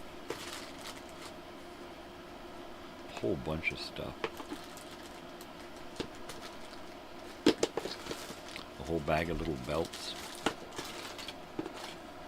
Because I also repair machines too, so I want to make sure I've got, little things to do all of those jobs. Where's my I have a splice board in here, don't I? Is that in here? It should be in here.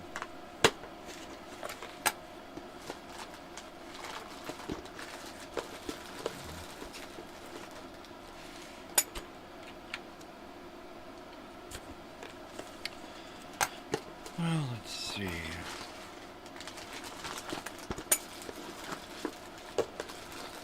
I don't see it in here. Could it be in the other box?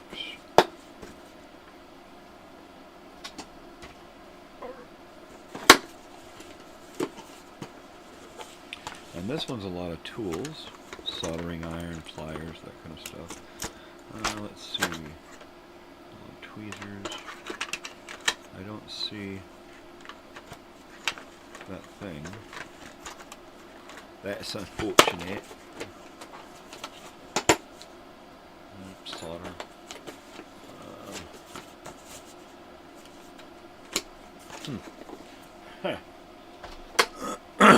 Well, that's weird.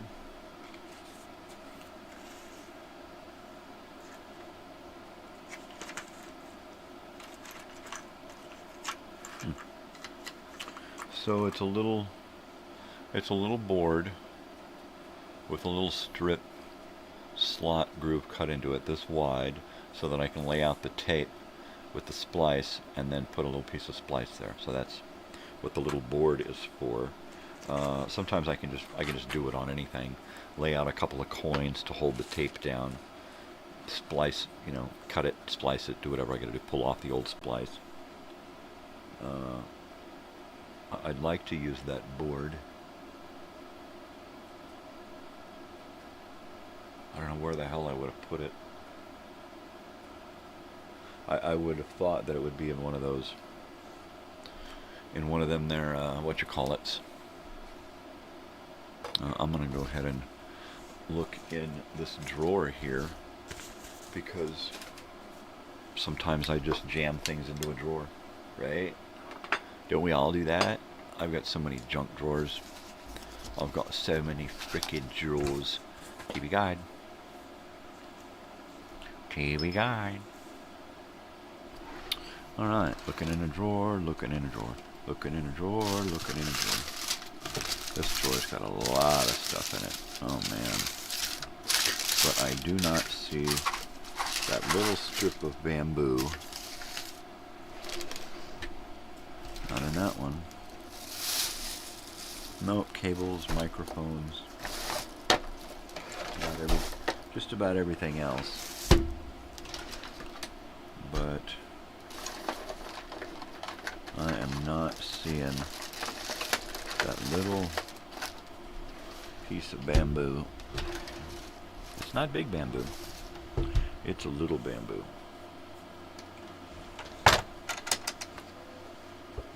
Nothing in this junk drawer here. Well, I mean, nothing of any consequence. There's a whole lot of crap in this drawer, but not what I'm looking for. Not what I'm looking for. Looking around the room. Not what I'm looking for. Where would I have it? I do not know. I don't know. I don't know where it could have gone. I don't know where in the world is Carmen San Diego, man. Am I gone? Like, like totally. Okay, let's see here. Put the microphone over yonder so I'm speaking appropriately. Hello, can you hear me? Hello? Alright.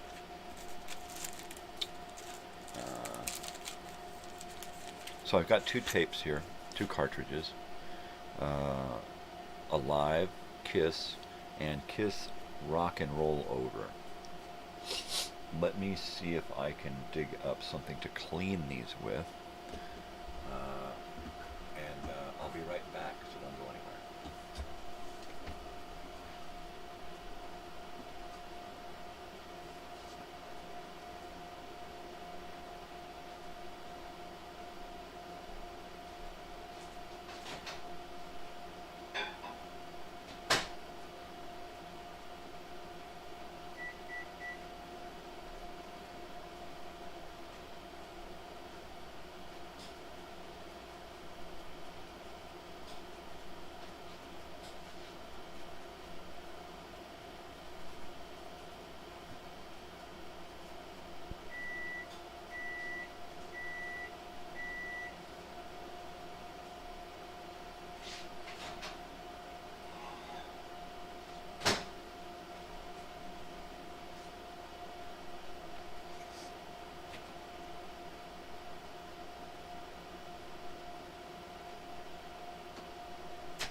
got a spray bottle and some paper towels.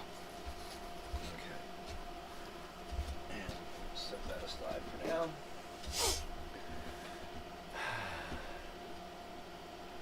And let's see, I'm still disturbed about not having my block for cutting and splicing.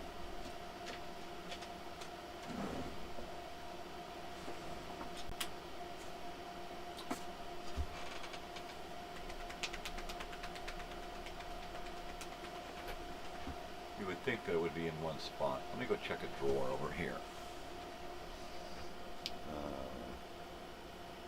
Yeah, let me just get rid of that. I'm here.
Found it.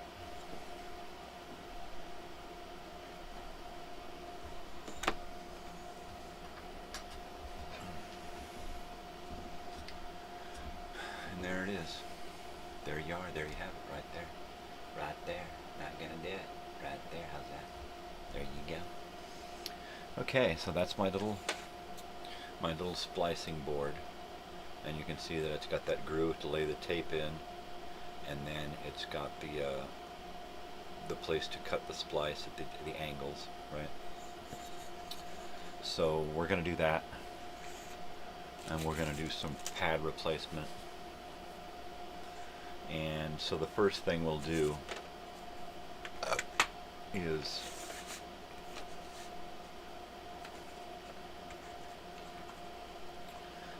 we'll open up one of these cartridges here. And then we'll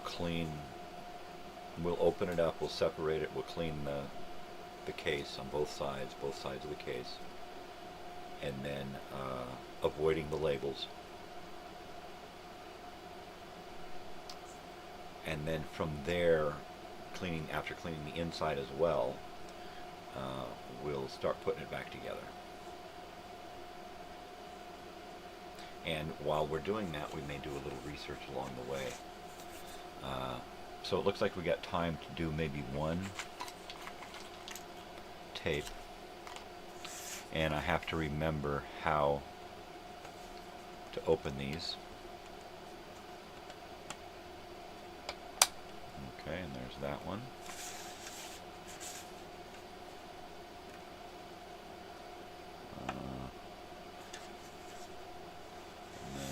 To remember how exactly.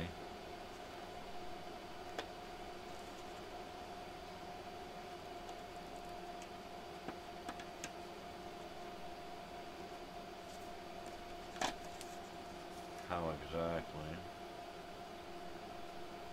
to open up the other two.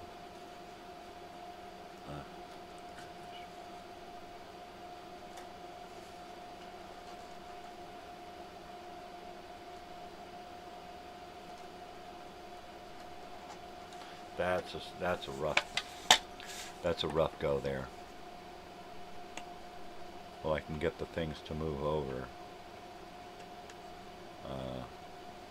I can't get it to separate at the same time. Okay, I know there was a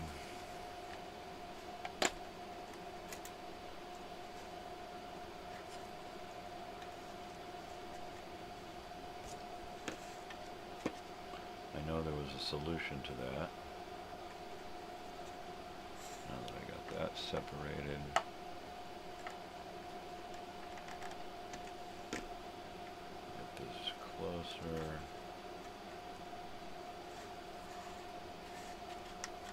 And get this one closer.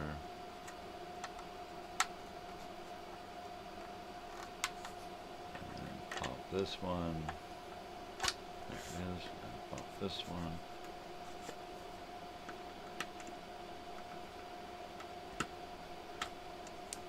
That one's popped, and then we take it off gently, set it aside,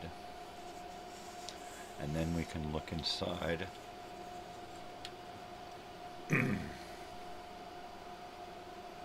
see what the inside looks like. And we can see the little wheel here. That's the little pressure wheel that spins the tape. You push it in the machine, and the machine pushes a little rod up against this that's spinning, and it spins this rubber wheel and the tape at the same time. And it takes tape in on this side, and then on this side over here, it lets the tape back out again. So we can almost see the splice. If you look real close right here, you can see the splice. Okay, and I believe if we spin the tape like such, it'll bring that splice back around. So as it spins, it takes tape in this side and wraps it around the outside of the tape. And then from the inside of the tape, it pulls tape out. So it's a continuous loop. It's ingenious, it's one continuous loop of tape. So I'm just going to very gently spin this. Sometimes it takes forever,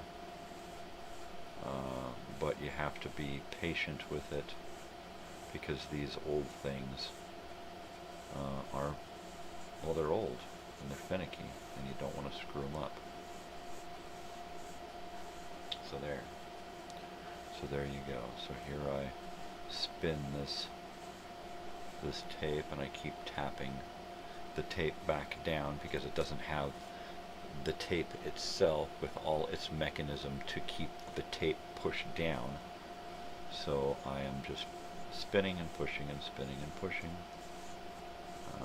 and doing that. The tape looks really good. Doesn't look like there's any snags or wrinkles or anything. The tape looks really good.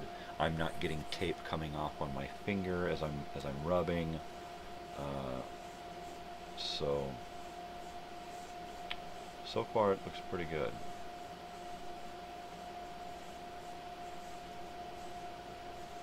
And at some point, the splice is going to come out here.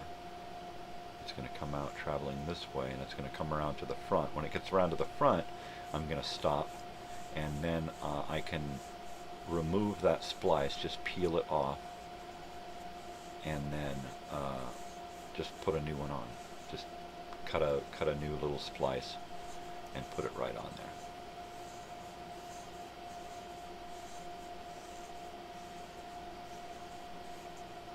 And it's pretty easy to notice once it comes out. It's hard to see here, looking directly at it, where the splice is, but I believe we saw it on camera here, and it was pretty easy to see. I don't see it.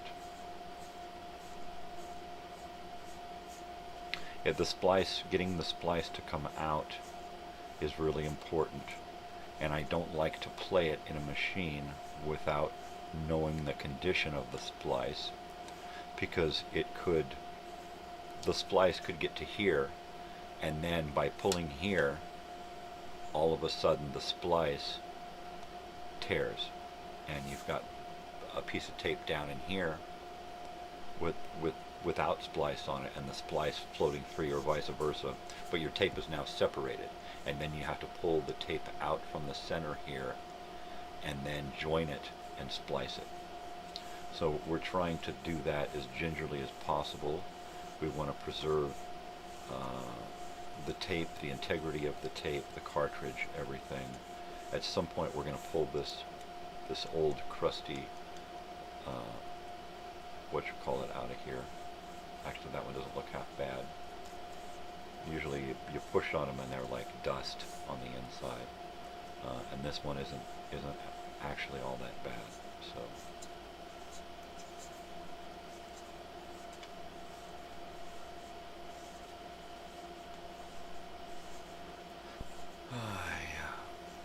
So Graham Greene passed away just the other day, and my wife and I are watching right now this show from the 90s called Dead Man's Gun, and it's just a couple of seasons of a show produced by Henry Winkler, and it's an anthology show using the gun as the centerpiece.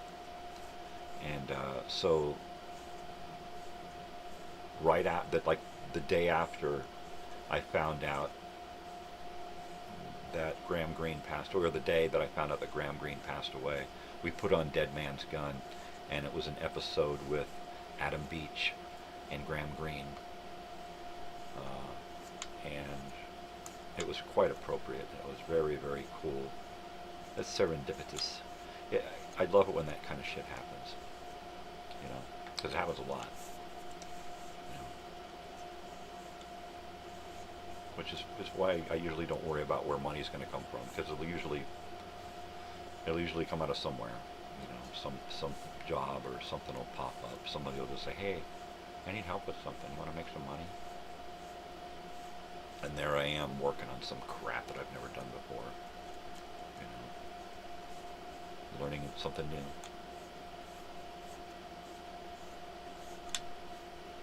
And sometimes this is tedious, I know. But it's worth it to be safe than sorry. And I can sense that splice has got to be getting closer, you know.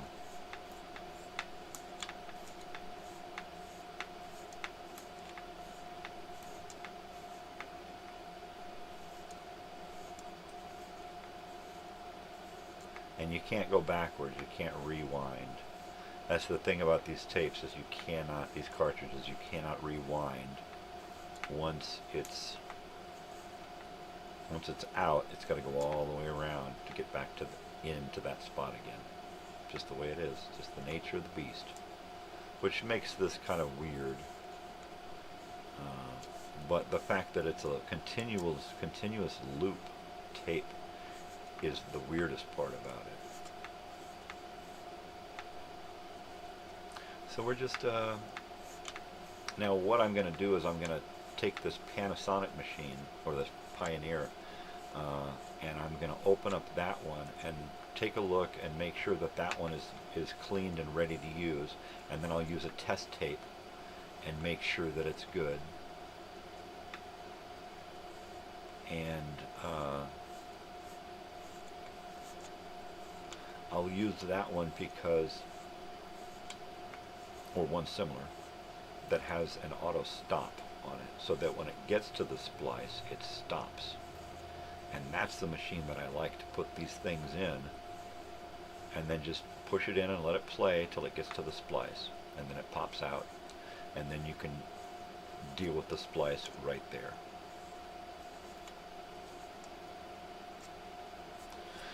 Shoosh! Take a little break there, because this is tedious on the wrist.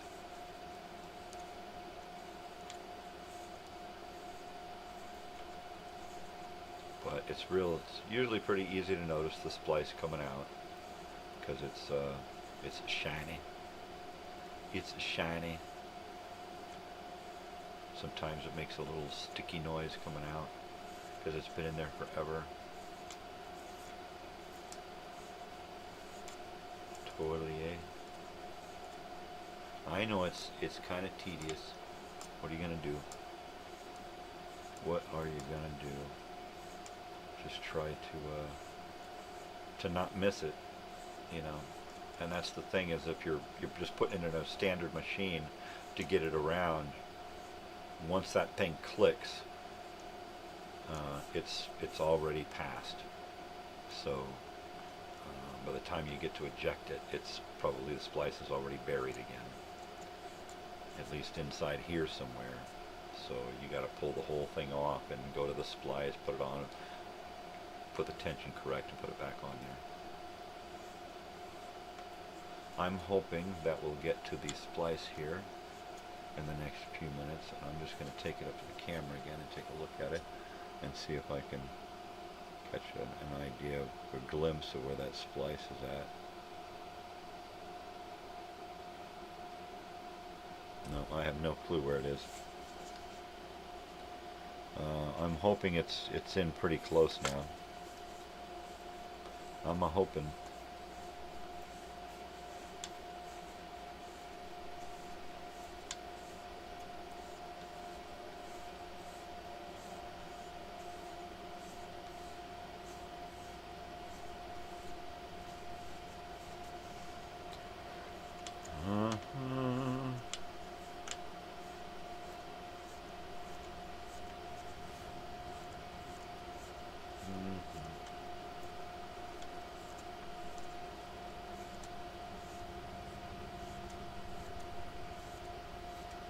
Come on, Splicey.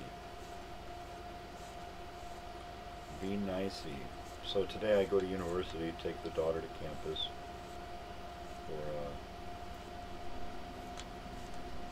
for an on-campus class. So I'll be hanging out by myself for an hour and 15 minutes waiting, which I don't mind. I don't mind at all. If that's the least I can do to help with her education, I'm there. So at some point she'll feel comfortable enough driving that we can get her down to get her license. But even then I'll probably still keep taking her because,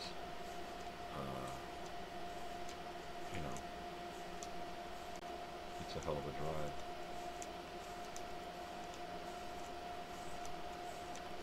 Come on, Splicey.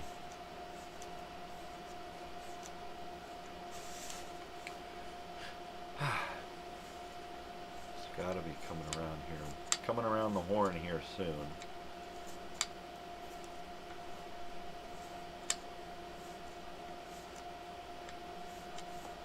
So I'm not getting much of anything coming off this wheel either. Usually there's crap around the edges of the wheel. But we're looking pretty good. Now if I can just catch that splice coming out of there.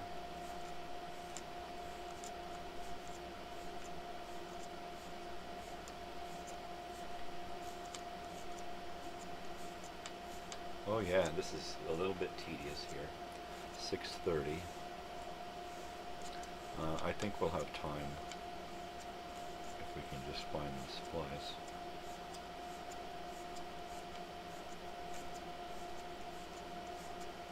But that'll be it. We'll check this pad. This pad actually feels pretty good. We'll check the pad, and then we'll check the splice, and then we'll clean it up and put it back together.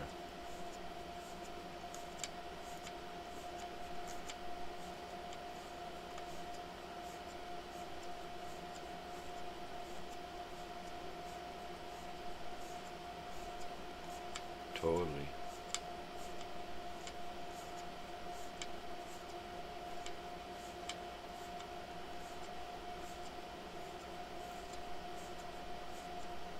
So I was going to make a little tiny machine where I could put this in just like this, open like this, and push a little button like a drill button with this variable speed, and be able to push it and change the speeds on it, and have just a little rubber wheel up against this thing that does exactly what I'm doing here,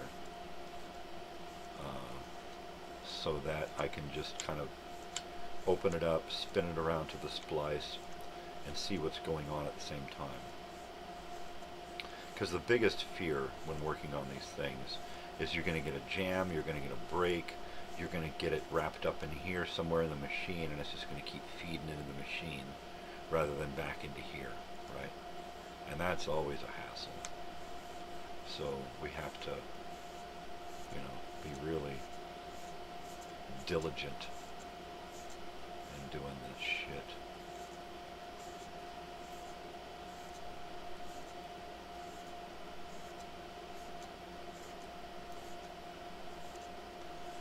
I would assume, because of the difference in the tape here, that we should be coming around to the splice any time.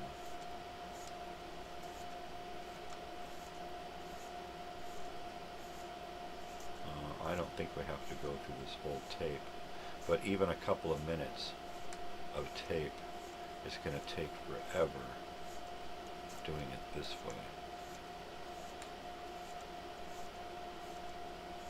So, and it's already been, what, about 15 minutes.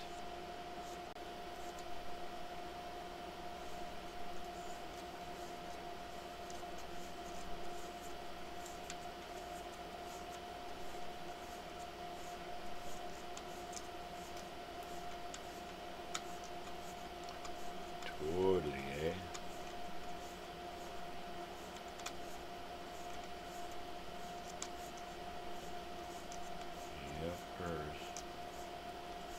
So I've literally sat and done hundreds of these in a sitting. Just spend a few hours just sitting, opening them up and doing just this, replacing the pad, replacing the splice, closing it up, putting it back together.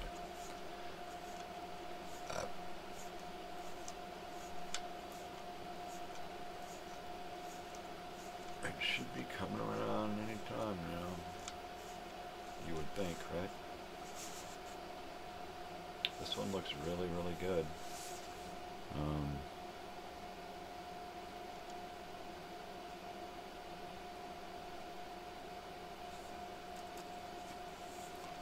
Yep.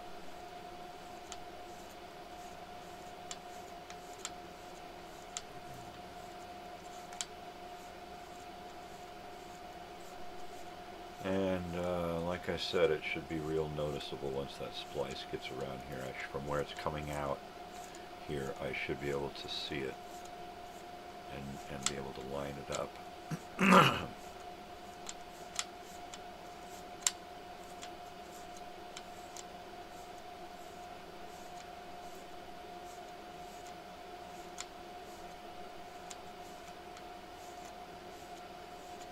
And by doing it this way, I can still keep the about the correct tension on it by pushing on this rather than twisting this. I could twist this, but that's going to tighten it around here.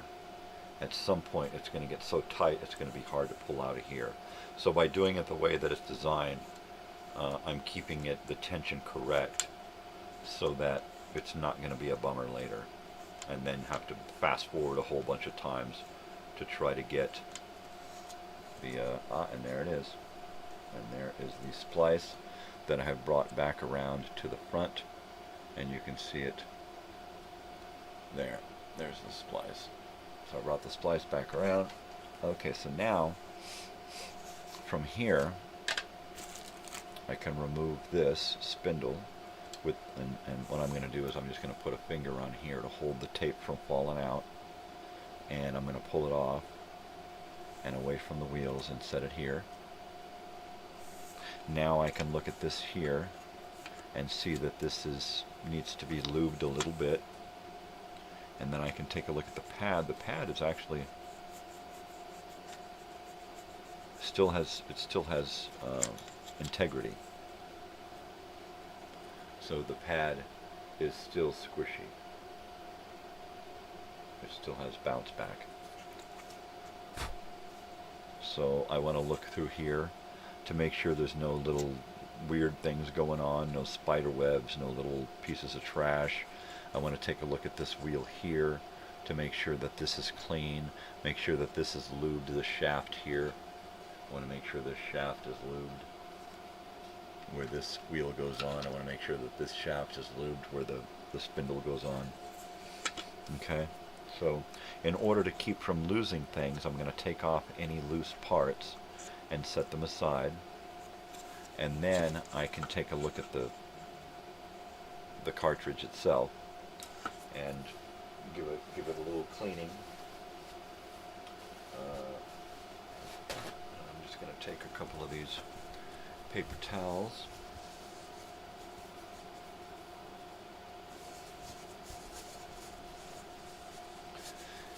And create a little sponge. And then wet just part of it. So that I can just clean where I touch and nothing more.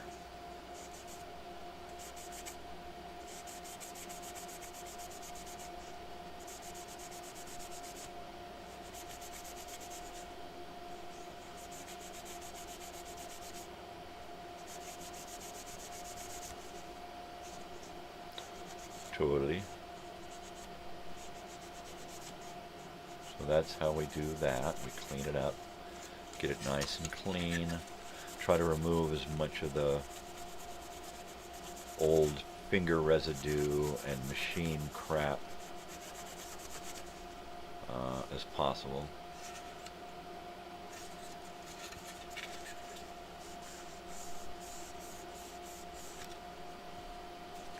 Totally.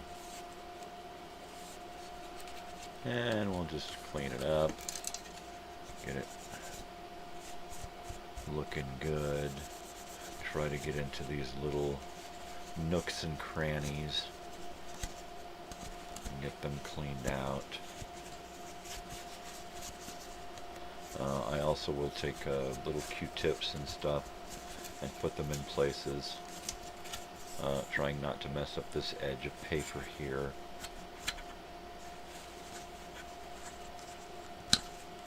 Totally. And we're trying to keep the moisture down, so we're going to get this wet as little as possible. Pardon me. But there you go. That's one side cleaned up. And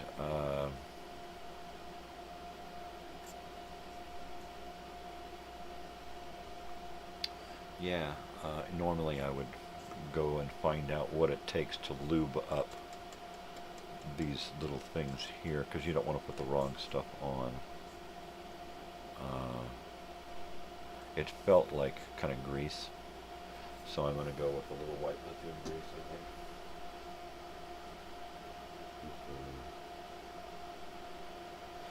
Oh, if I can find some. I guess maybe it's not here. So there you go. So let's go ahead and move forward to the splice. And here is a splice, a standard square splice. That's okay. That's a good splice. We could just replace that splice. So what we'll do is we'll try to peel up the edge of the foil and just peel off a little. What's really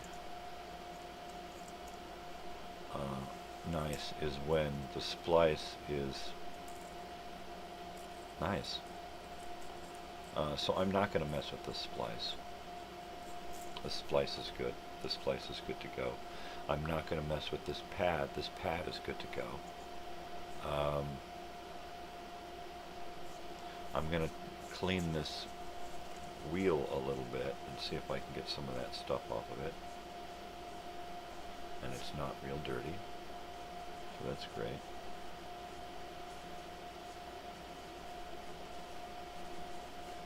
So overall, I think this one here is just in great shape. So I'm going to put this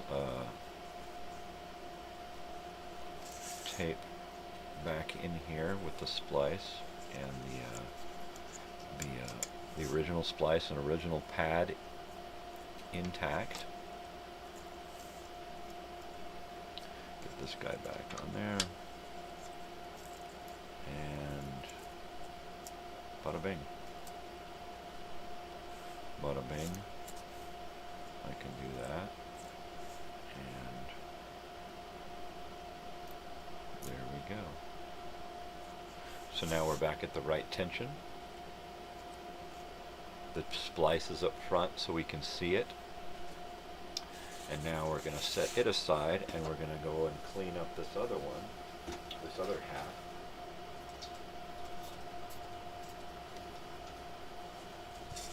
And see if we can't get it to shine up a little bit.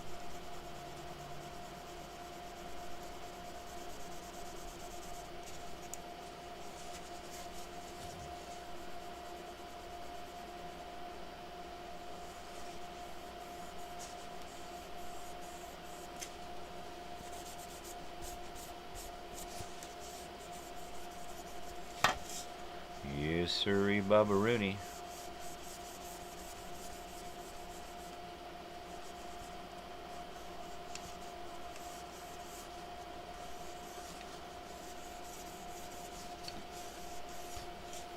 Totally, eh? Get nice and cleaned up. Get looking good there, eh?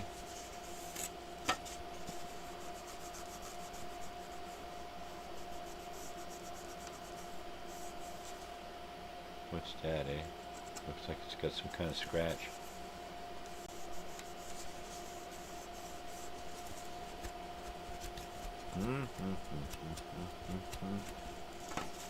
Totally.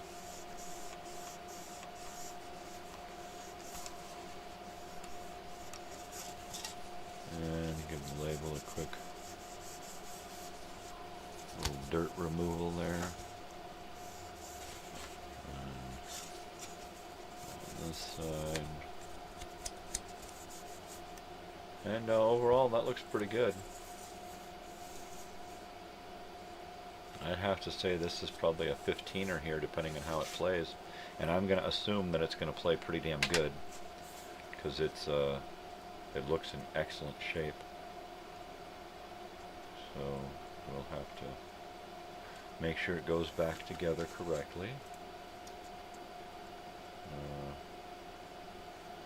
So mainly we want to make sure that the tape is down from these little things here, right?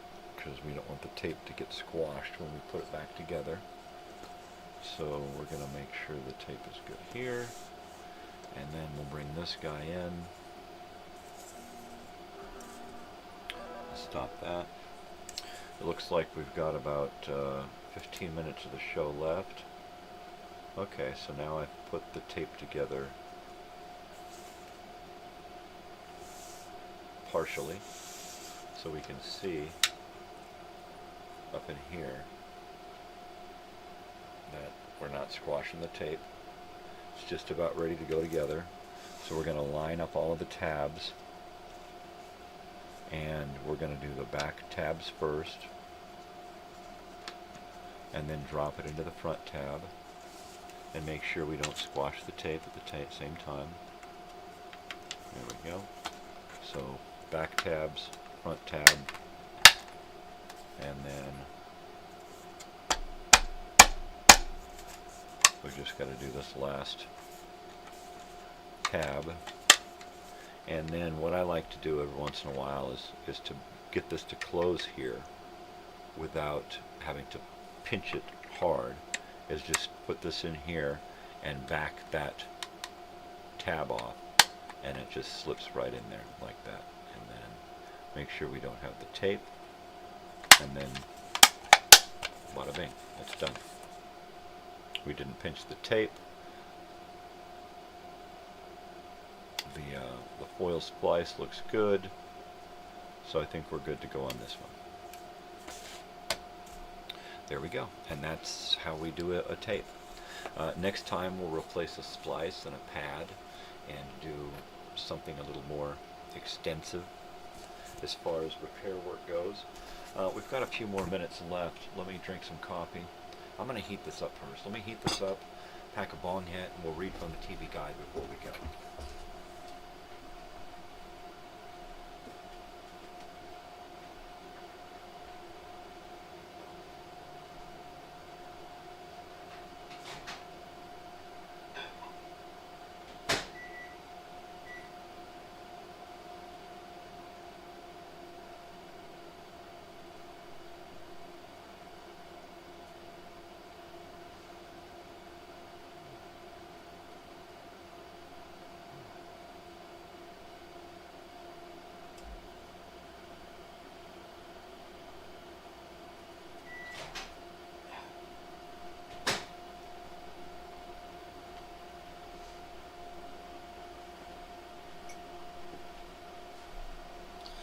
So, going down into the desert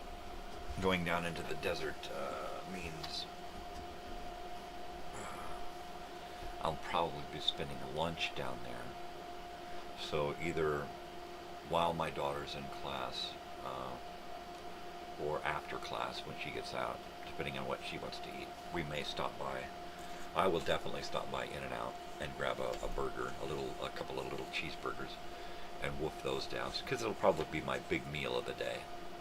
And then if I happen to get home and eat something else, great. But if not, at least I've had a big meal. It's nice to get a little burst of protein, you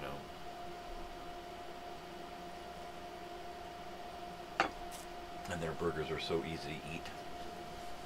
So I'm going to have breakfast here shortly. And then go lay down for a couple of hours. I have to check, make sure my alarm is going to be set per my daughter's request. And then I'll be going and taking a nap for a couple of hours till 10:30. So 8:30 to 10:30. It's not much, but it'll do. So then I can have my little burst of energy for the day.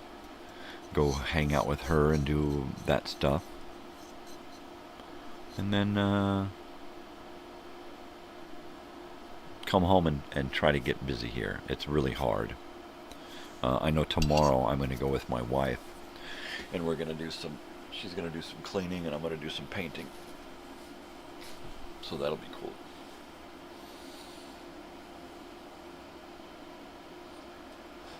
cool. And it will probably not take me as long as it will her. 9, 10, 11. Actually, we should be done about the same time, which is really cool. 3 hours. So it should take me about that long to get done what I need to get done, and then get it all finally cleaned up and put back together. It was pouring rain all day the other day, and it was really, really weird. Day before yesterday, it just started raining in the morning and just poured. And then I was thinking, oh man, the doors that I painted, the jams, I took the seals off of the doors, which means that undoubtedly a little water got in, because that rain was coming in hard and sideways. So, yeah. So I got to get over there and get all of that taken care of and finished, and then basically I just need to second coat everything and paint a door twice, and then I'm done until the next job pops up over there, which has already popped up. I just have to schedule it. So probably for another month away I'll do the next job, and then try to do whatever they get, whatever they request. I'll probably do it once a month, go over there and do one of those jobs, so that I'm not putting myself out a lot, and they're not putting out a lot of money every month, you know, or all at once.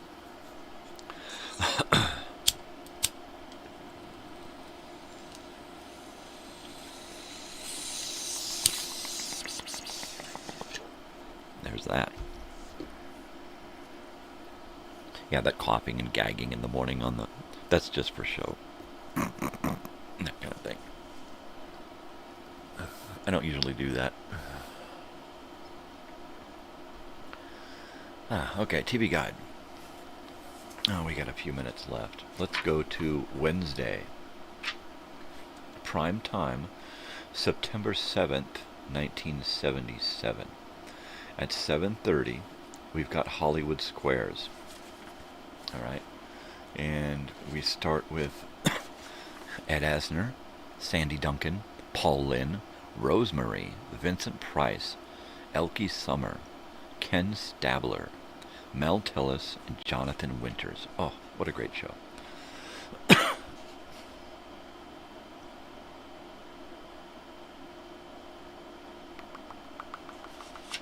Okay. Now, at 8 o'clock, prime time. Ooh, look, Gong Show is also on at 7:30 with Elkie Summer again. Let's see. Wednesday, September 7th, 1977, 8 p.m. prime time. Magic of ABC. David Copperfield. Oi. I want to watch Doug Henning. Us Against the World.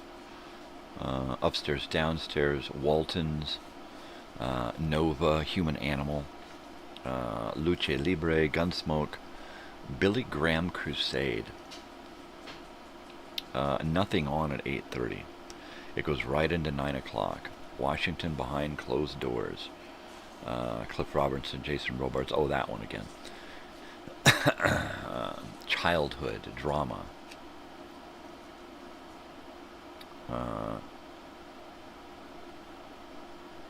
A Great Day for Bonzo. Okay. Don't care. Movie Bunny O'Hare, 1971, Betty Davis, Ernest Borgnine. Maybe. 9:30, Something Personal, documentary look at divorced mother. Okay. 10, Elvis on Tour. Right, 1 hour version of his 1973 documentary. I guess this is 77, so this is right after he's passed away.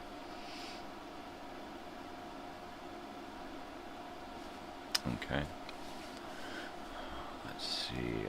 Dilemma of Juvenile Justice report. California's juvenile justice system. Neat. Billy Graham Crusade. We're still at 10 o'clock. We got a pilot, Donna Mills, Woman on the Run, Austin City Limits, Roy Buchanan, Willis Allen Ramsey, and 10:30, Piccadilly Circus. At 11, the usual Fernwood Tonight, then Love American Style, and then later on, Starsky and Hutch, Johnny Carson with Steven Snyder, and highlights from the Tennis Open, some movies, and we go right into Thursday morning. And that is going to wrap that up. What do we got going on tomorrow? I think tomorrow we are going to probably play around with this Pioneer 8-track player recorder that has made its way into my hands via Keith. Thank you, Keith. Along with boxes of tapes. The one that I just opened was from him. So we're going to see if we can't get that machine to work. And I'll dig up a tape with that I have many of, a really good copy of Chicago 9. And that's the tape that I use. I think it's here somewhere, right in this box.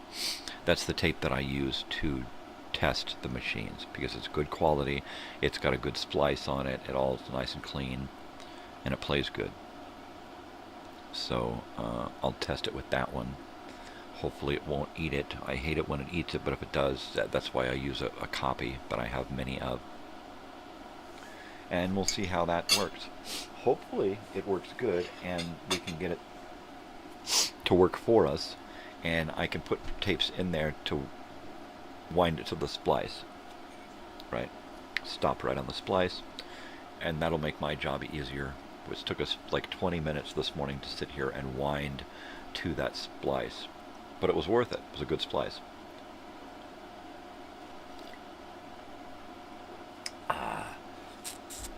So, at some point this morning, I will put all of this crap back away, because tomorrow morning I'm going to open up that machine and I'll use a different box of crap. That should be fun. As should my day. I'm going to be spending the day kind of out and about. And then same thing again tomorrow, I'll be out and about. Friday, I should be taking it pretty easy. So we should be able to go long on Friday and do a bit more. Next week I have nothing programmed on the channel except for morning stuff. So everything's going on hiatus until I get some more external hard drive memory to do some more digital creating. Because as of now, my hard drives are pretty much full. I should have enough room to make a video time machine if I can work on it tonight and tomorrow and get it posted tomorrow, fingers crossed. Fingers crossed. But as for now, I'm going to just go, eat some breakfast and lay down for a couple of hours. Because I must. All right, people. You know the drill. You know what to do. All right. Spread peace and love, not bullshit. Be kind to each other, Make love, not war. I know it seems kind of hippie-ish and outdated, but it's true, It used to be make babies, not war. But no, we got enough babies. Just make peace. Make love. Not war. Be kind to each other. Spread peace and love. Do something for yourself, but do something for somebody else too, because you can. It makes you feel good, makes them feel good, makes the world a better place, yada, yada, yada, right? So give it a shot. Most especially stay weird, because if you ain't weird, ain't nobody gonna be weird for you. You gotta put in the effort. You gotta put in the time. So do that. Do it. Just do it. Most especially, go out in there and be weird by doing something nice for somebody for no reason. That'll freak them out. What the hell is this guy's trip? All right, people, take care of yourselves. Take care of each other. I can't stress that enough. I'll see you tomorrow. And adios.